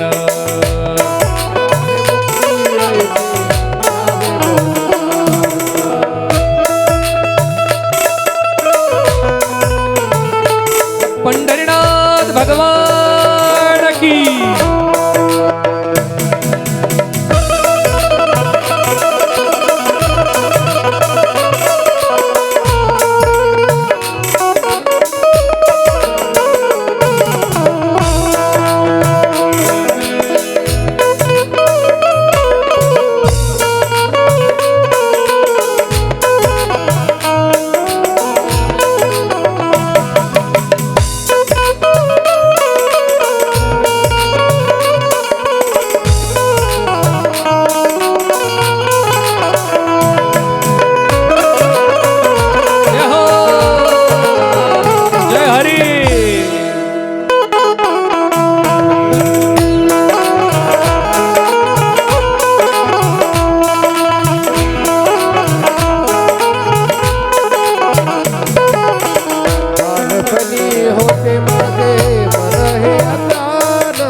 बालपणी होते माझे मन हे अजान, तरुणपणी संसारात गेले सर्व ध्यान, गेले सर्व ध्यान. वृद्धपण येता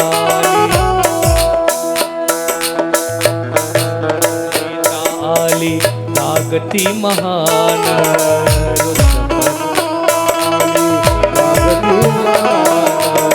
मिळे जाने मुक्ती ऐसे द्यावे मज ज्ञान.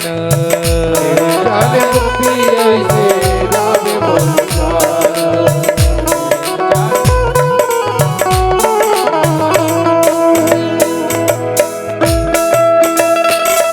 बोल पंढरीनाथ भगवान की.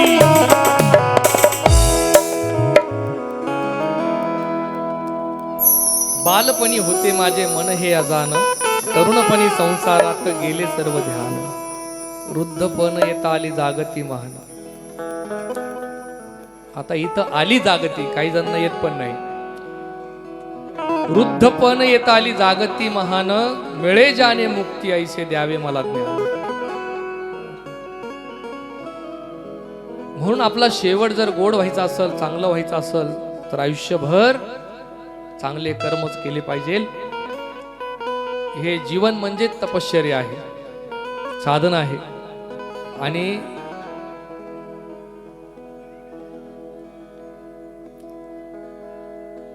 नाथांना हे जन्म आणि मृत्यू हे खेळण्यासारखे आहे. गुरु महाराजांना ते म्हणतात की कशाला अज्ञान पण घेतात गुरु महाराज. भस्म झोळीतून भस्म काढलं, मृत संजीवनी सिद्ध केली आणि ते भस्म त्या कातड्याला स्पर्श केला आणि आवाज दिला, बेटा मिन्नाथ. आणि त्या ठिकाणी मिन्नाथ महाराज प्रगट झाले. सद्गुरु चैतन्य मिन्नाथ महाराज की जय. मिन्नाथाला मारलं आणि परत जिवंत केलं. तर याचं रहस्य काही ठिकाणी असं सांगितलेलं आहे. नवनाथ भक्तिसारमध्ये हे रहस्य नाही सांगितलं, परंतु गोरक्ष रहस्य नावाचा एक ग्रंथ आहे, त्या ग्रंथात सांगितलंय की मिन्नाथ हे मायावी शरीराने निर्माण झाले होते. मच्छिंद्रनाथांनी मायावी रूप घेतलं होतं, तिथं त्यांचा जन्म झालता.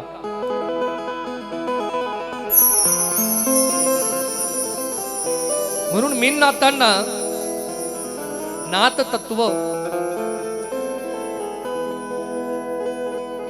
नाथ तत्वाची जाणीव व्हावी, म्हणजे आयोनी संभव व्हावे ते, म्हणून मारून त्यांना जिवंत केलं. मच्छिंद्रनाथ महाराज खूप आनंदी झाले. प्रत्येक शिष्याची अशी परीक्षा गुरु पाहत असतो. त्या शिष्याचं धैर्य पाहिलं, त्याचं सामर्थ्य पाहिलं, आनंद वाटला गुरुला. बेटा गोरख तुम सचमुच धन्य हो, आनंद वाटला. गुरु महाराज, अहो जिथं आशा आहे, अपेक्षा आहे, त्या ठिकाणी मायेची उत्पत्ती होती. गोरक्षनाथ गुरूंना सांगताय काय?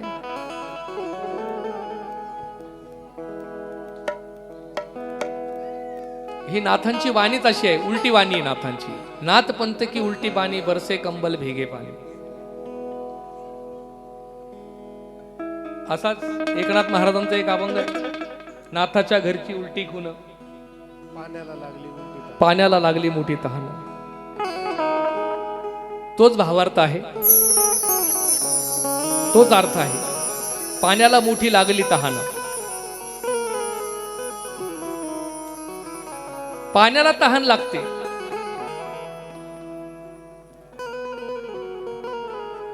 जिथं अपेक्षा आहे, जिथं इच्छा आहे काहीतरी, बघा इच्छाच पुनर्जन्माला कारणीभूत असते, अपेक्षा दुःखाला कारणीभूत असते, आणि तिथं मायेची उत्पत्ती होत असते. गुरु महाराज, असून नसल्यासारखं राहायचं, दृष्टा जीवन जगायचं. दृष्टा जे चाललंय त्या प्रवाहामध्ये चलत राहायचं, हेच साधकाचं कार्य असतं. काही अपेक्षा न ठेवता जीवन जगणं म्हणजे दृष्टा बनवून राहणं, आणि त्याला योगी असे म्हणतात. रात्र झाली, बरेच दिवस निघून गेले, आणि तो जे सौराष्ट्र म्हणजे गुजरात ते सोडून मच्छिंद्रनाथ, गोरक्षनाथ, मिन्नाथ, औंढ्या नागनाथ, परळी वैजनाथ या 12 ज्योतिर्लिंगातील जो 2 ज्योतिर्लिंग आहेत, शिवलिंग आहेत, एक वैद्यनाथ आहे आणि एक नागनाथ आहे, त्यांचं दर्शन घेतलं. नमो पार्वती पते, हर हर महादेव. आणि गर्भागिरीमध्ये म्हणजे महाराष्ट्राच्या भूमीमध्ये प्रवेश केला.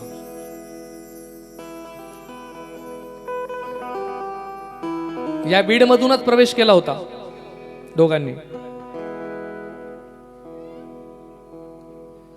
ही गर्भागिरी इथून चालू होती, तर येवलवाडी म्हणजे जालिंदरनाथ महाराजांची संजीवन समाधी आहे.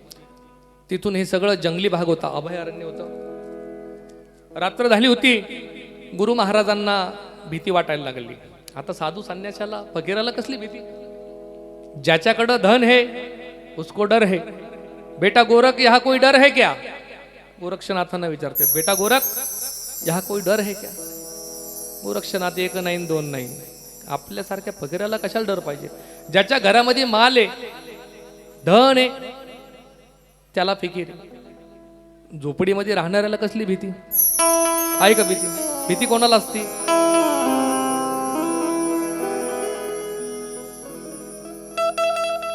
राजास जी महाली जी सौख्य प्राप्त झाली ती सर्व प्राप्त झाली या झोपडीत माझ्या. या झोपडीत असणाऱ्याला कसली भीती? चोरीची भीती नाही, कसलीच भीती नाही. मग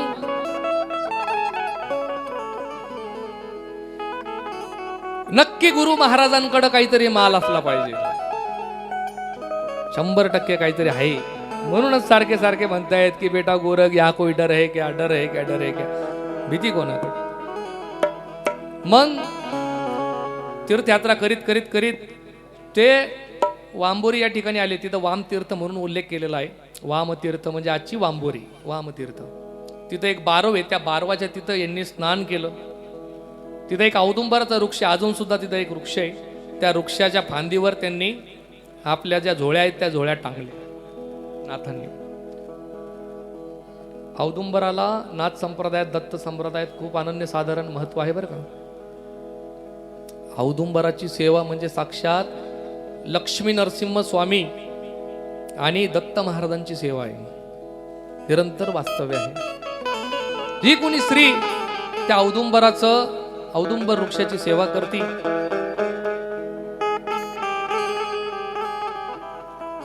तिला अखंड सौभाग्याची प्राप्ती होती.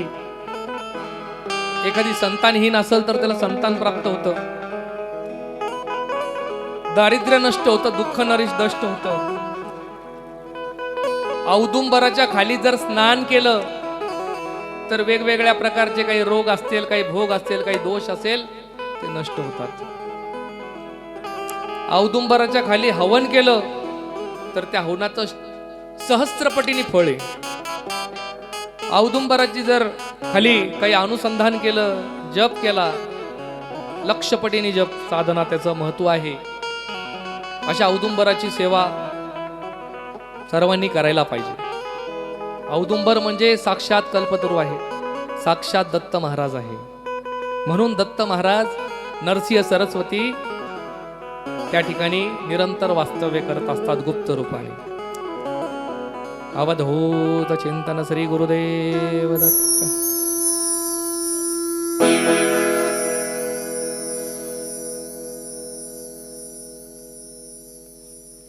त्या औदुंबराच्या तिथं जे वामतीर्थ होतं तिथं स्नान झालं. आता मच्छिंद्रनाथ गोरक्षनाथांना म्हणतात की या माझ्या झोळ्या घेऊन जा, मेननाथाला घेऊन जा पुढं, मी येतो जरा, माझं काम आहे. त्या झोळ्या घेतल्या, नाथांच्या झोळ्या घेतल्या, मेननाथांना घेतलं, पुढं आले.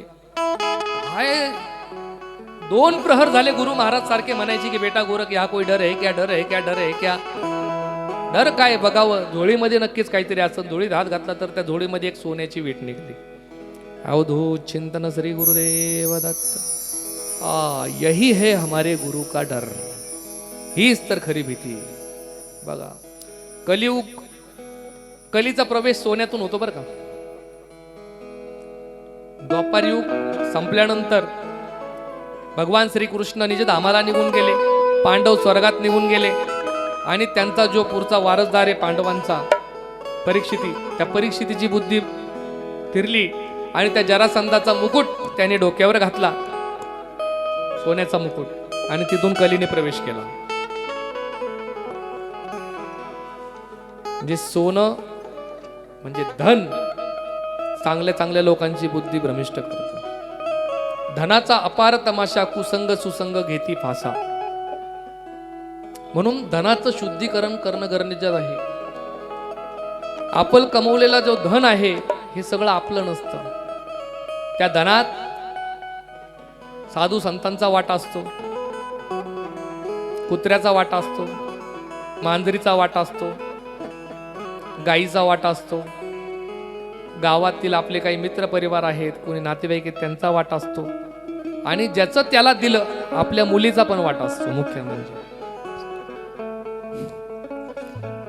आणि हे धन जिकडले तिकडे गेलं तर उरलेलं धन आपल्याला पचतं, नाहीतर मग ते दुःख, दारिद्र्य, दोष,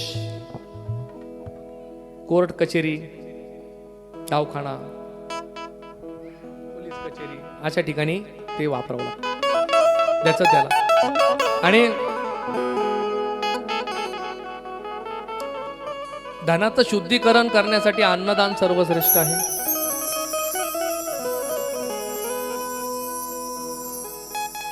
योग्य ठिकाणी जर दान दिलं,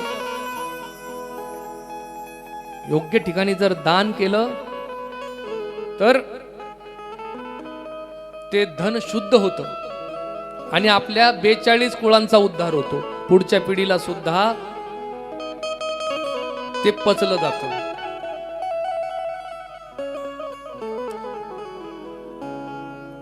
गोरक्षनाथ महाराजांचं एक वाक्य आहे, पुत्र सपूत तो का धन संचय और पुत्र कपूत तो का धन संचय. बघा, काही जणांचं अशी इच्छा असते की असं कमवायचं की माझ्या 7 पिढ्या बसून खाल्ल्या पाहिजे.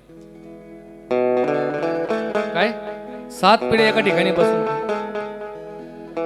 असते इच्छा. पण पुत्र जर कपूत निघला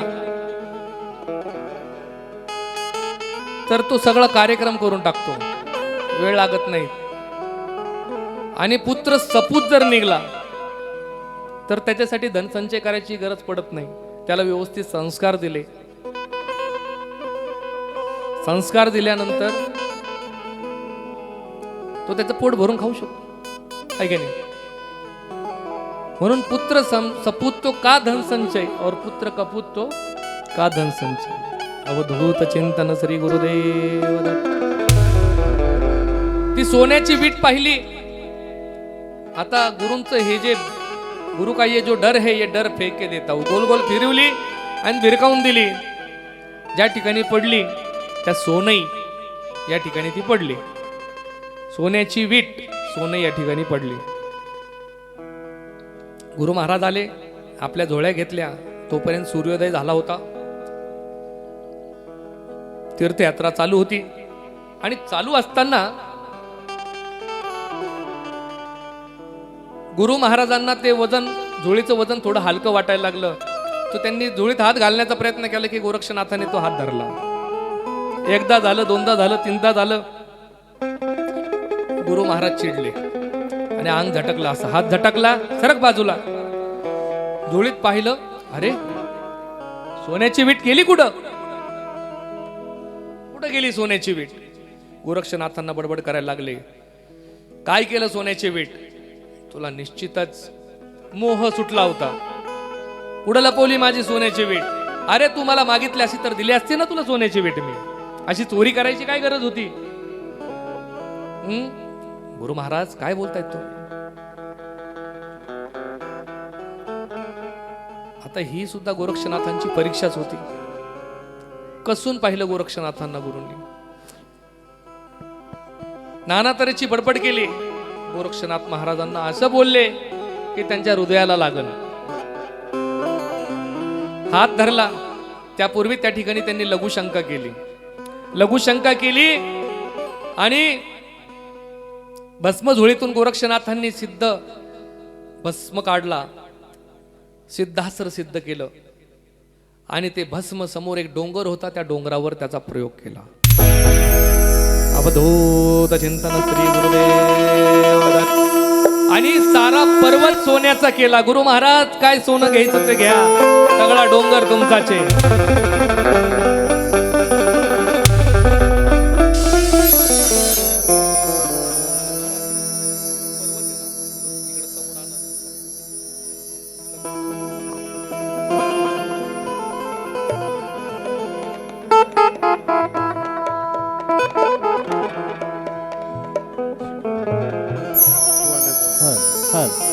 अवधूत चिंतन श्री गुरुदेव दत्त.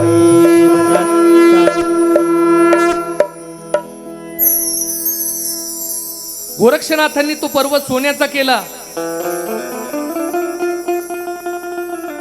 मच्छिंद्रनाथ धन्य झाले, डोळ्यात अश्रू व्हायला लागले. गुरु महाराज काय सोनं घ्यायचं ते घ्या तुम्ही. आता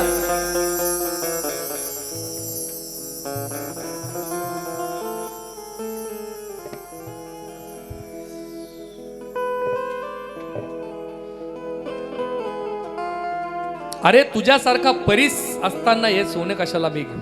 काय गरज आहे मला त्या सोन्याची. मग सोनं कशाला पाहिजे होतं तुम्हाला, वीट कशाला पाहिजे होती. काय नाही, माझी इच्छा होती साधू संतांना अन्नदान करायचं, भंडारा घालायचा. म्हणून ती सोन्याची वीट श्रीराज्यातून निघताना मैनाकणीकडून घेतली होती. तिची इच्छा होती की तुम्ही साधू संतांना अन्नदान करा. अन्नदान सर्वश्रेष्ठ दान आहे.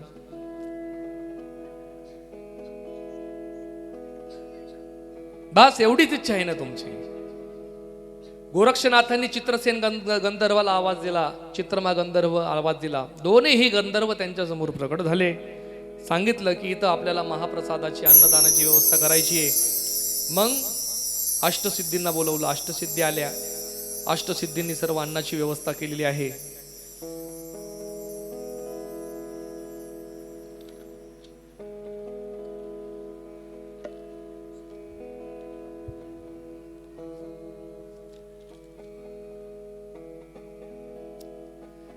अष्टसिद्धी आणि मा गरिमा, प्राप्ती प्रकाम्या आणि महिमा, वशित पैशित्व आठवी प्रतिमा, सिद्धी लागी पाचारी. गोरक्षनाथांनी आवाज दिलं, हे अष्टसिद्धी प्रगट हो जाओ. अष्टसिद्धी प्रगट झाल्या.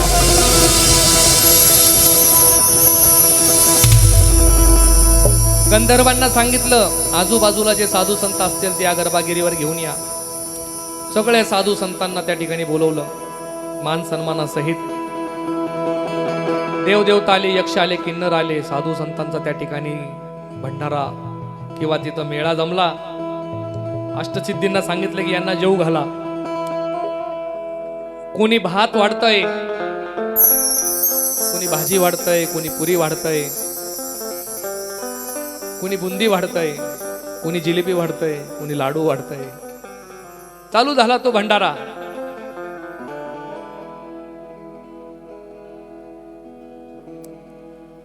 जलदैवतांना बोलवलं. त्या जलदेवी आल्या, पाणी वाढायला लावलं. सटवींना बोलवलं. 7 सटवे आहेत. त्या 7 सटव्यांना सांगितलं इथं सगळी स्वच्छता करायची. मग कोणी झाडून काढतंय, कोणी पत्रावळ्या उचलतंय आणि सगळे जण त्या ठिकाणी कामाला लागलेत, सेवेला लागलेत, नाथांच्या भंडाऱ्याला लागलेत. असा महाभंडारा त्या ठिकाणी गर्भागिरीच्या तिथं चालू झाला. आदिनाथ म्हणजे शिवशंकर रुद्र रूपाने त्या ठिकाणी आले. 6 महिने त्या ठिकाणी वास्तव्यास होते. महादेव गोरक्षनाथांना म्हणतायत की गोरख, जर इथं गहिनीनाथ असता तर खूप आनंद भेटला असता. मग एका गंधर्वाला बोलवलं आणि गहिनीनाथांना सुद्धा बोलून आणलं. याच गर्भागिरीवर गोरक्षनाथांनी गहिनीनाथांना उपदेश केला. वर्षभर त्यांच्याकडून साधना करून घेतली. मांजर सुंबा या ठिकाणी ते स्थान आहे. 6 महिने तो भंडारा चालू होता. मग भंडारा झाल्यानंतर, महाप्रसाद झाल्यानंतर सगळेजण आपापल्या स्थानी निघून गेले. परंतु ते जे स्थान आहे ते स्थान आदिनाथांना, रुद्रेश्वराला, महादेवाला ते खूप आवडलं. तिथं ते रुद्र रूपाने गुप्त झाले. त्या ठिकाणी शिवलिंग निर्माण झालं, ते म्हणजे रुद्रेश्वर.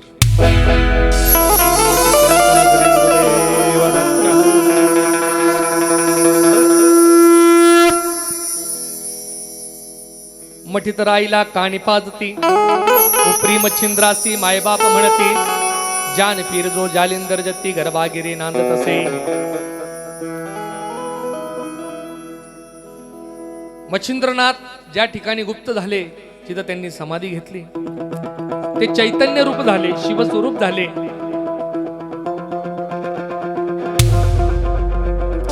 समाधीचे अनेक प्रकार आहेत. एक चैतन्य समाधी, एक संजीवन समाधी, एक प्रतिकात्मक समाधी असते. नाथांनी ज्या समाध्या घेतल्या त्या संजीवन समाध्या आहेत, पण त्या पीर रूपामध्ये होत्या. त्यावेळेस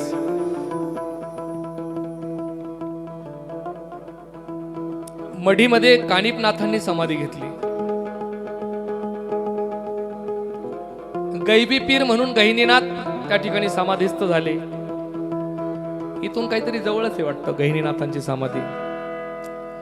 काय नाव आहे महाराजच्या गावाचं? नाही, गहिनीनाथांची समाधी गहिनीनाथगड. हा, इथून काहीतरी 8 ते 10 किलोमीटर असेल. गहिनीनाथगड या ठिकाणी गहिनीनाथांनी समाधी घेतलेली. गोरक्षनाथ हे दत्त महाराजांबरोबर गिरनार या ठिकाणी अजून पण आहेत, त्यांच्याबरोबर भ्रमंती करतात गोरक्षनाथ.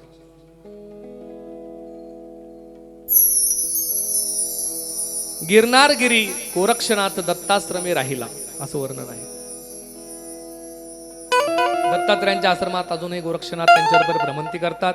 कोल्हापूरला भिक्षेला जातात, काशीला स्नानाला जातात, माहूरगडी निद्रेला जातात आणि पुन्हा गिरनार या ठिकाणी साधना करण्यासाठी येतात.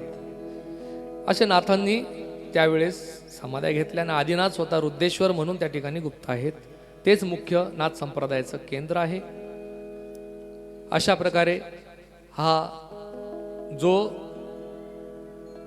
महाभंडारा झाला ती कथा या ठिकाणी पूर्ण झाली. अवधूत चिंतन श्री गुरुदेव दत्त, श्री गुरुदेव दत्त, श्री गुरुदेव दत्त.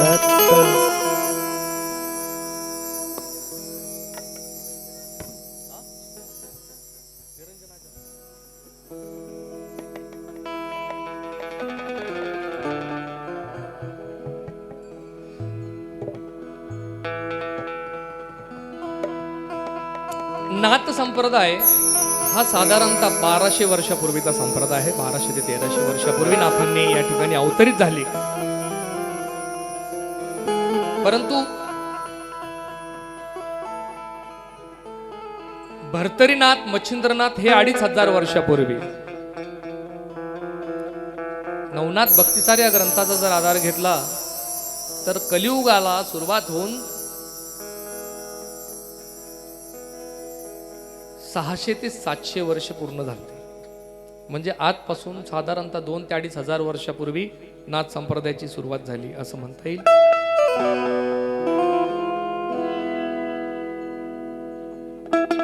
आठव्या शतकामध्ये गोरक्षनाथ बऱ्याच साधू संतांना दर्शन देत आहेत. 12व्या शतकात निवृत्तीनाथांना गहिनीनाथ उपदेश करतायत. 16व्या शतकात रामदास स्वामींना कुबडी देत आहेत आणि शके 1710 पर्यंत गुप्त रूपाने प्रगटेनाथ मग येऊन आपल्या स्थानात गुप्त रूपे राहिले. म्हणजे 200 वर्षापूर्वी अनेक जणांना त्यांनी दर्शन दिलेले, अजूनही त्यांच्या सवाऱ्या निघतायत. म्हणजे नाथ हे जन्म मृत्यूच्या पलीकडचं चैतन्य स्वरूप आहेत. स्मरण मात्र संतुष्टाय, स्मरण करताच प्रगट होतंय असं दैवत आहे, ते चैतन्य स्वरूप आहेत आणि त्यांची प्रचिती लगेच येते. झालेली ही सर्व सेवा सद्गुरूंच्या चरणी, पांडुरंगाच्या चरणी अर्पण करतो. एक भजन घेऊ आणि त्यानंतर आरती होईल.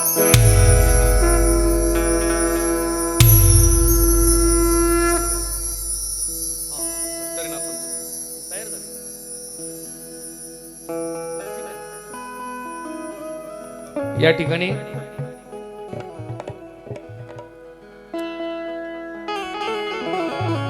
सर्व या ठिकाणी नाथ भक्तांच्या विनंतीवरून एक 10 मिनिटं आपल्याला कथा घ्यायची, 10 ते 15 मिनिटं. भर्तरीनाथ आणि पिंगलेचं चरित्र आहे.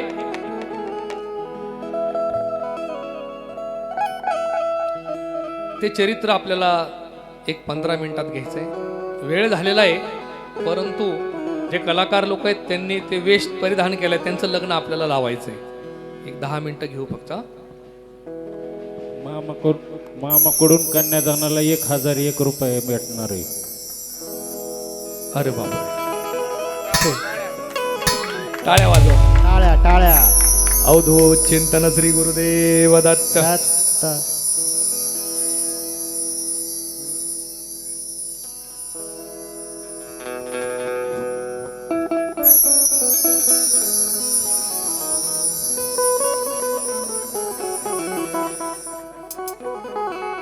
भर्तरीनाथ कोण होते? द्रुमिल नारायणांचे अंश अवतार आहेत.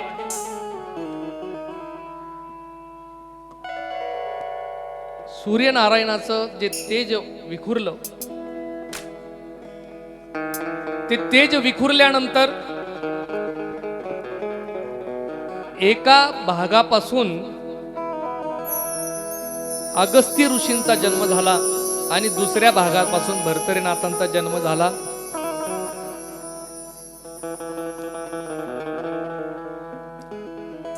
या ठिकाणी भर्तरीनाथ आणि पिंगला माता आलेले आहेत.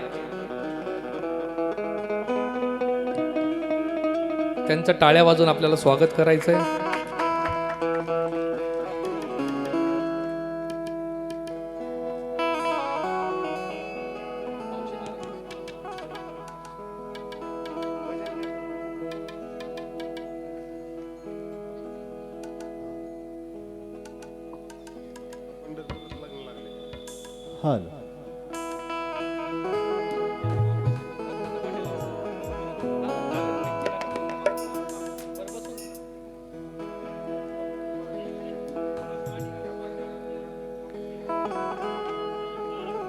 चला मामा लवकर वर चढा.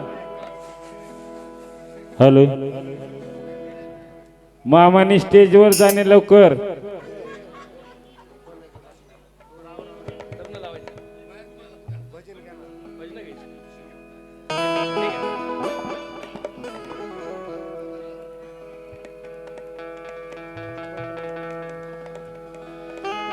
तर भर्तरीनाथ हे सूर्यपुत्र आहेत. लहानपणी हरणीने सांभाळ केला, मग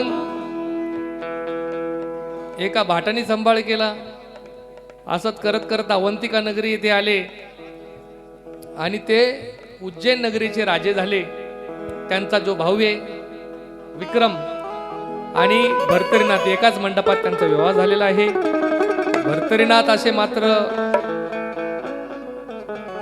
नाथ आहेत की त्यांचा विवाह झाला आणि मग काही काळानंतर दत्तकृपा झाली आणि त्यानंतर त्यांनी नाथ संप्रदायाची दीक्षा घेतली.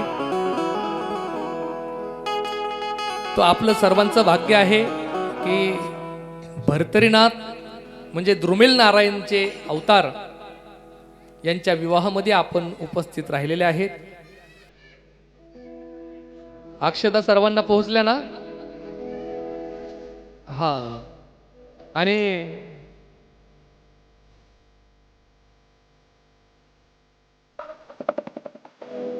ज्यांनी ज्यांनी आहेर आणला असेल त्यांनी बापूंकडे जपा करायचा.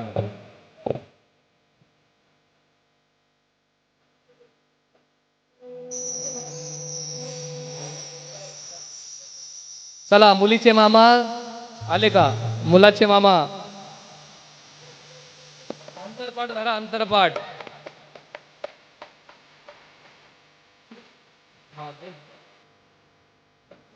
किती वेळ घ्या? एक घ्या ना. एक दोन दोन घ्या.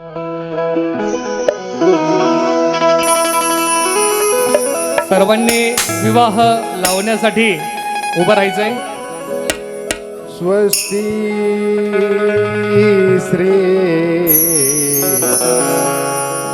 गणनायकं गजमुखं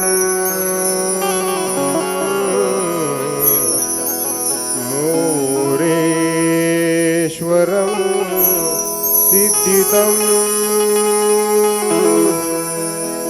बल्लाळो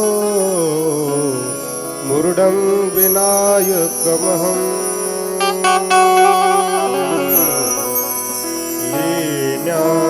चिंतामणि देवरं ग्रामोरा जनसंस्थिता गणपती कुर्यात् सदा मंगलं शुभमंगलं.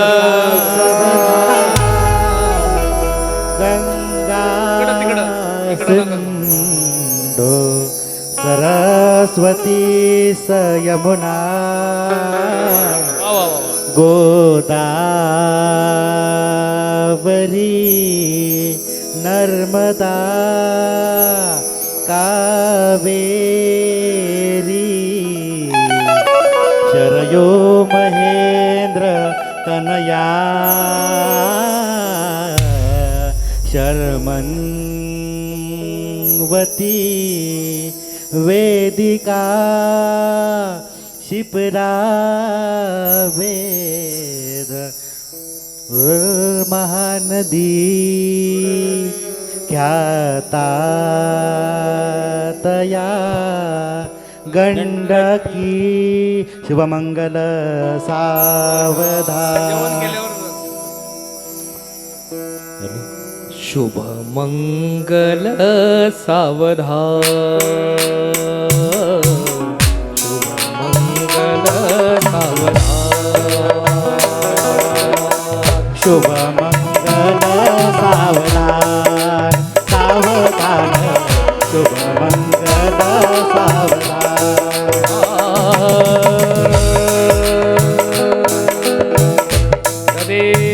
तदेव लग्नम्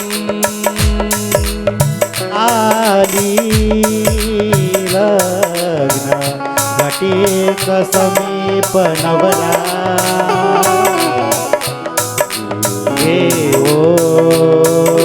निया वाघरा.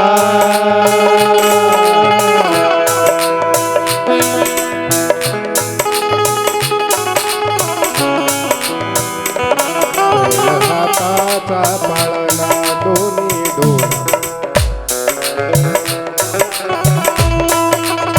सावधान शुभ मंगल सावधान. माईकचा आवाज आवाज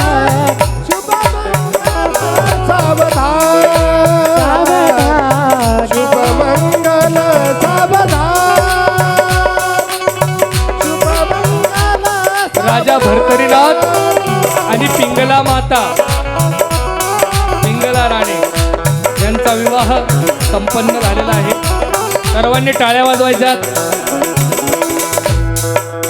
तदेव लग्नं सुदिनं तुपैव ताराबलं विद्चन्द्रबलं तदेव विद्याबलं चंद्रबलं तदेव वराडी सावचित सावधान वाजंत्री सावधान.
काही सूचना द्यायच्या का?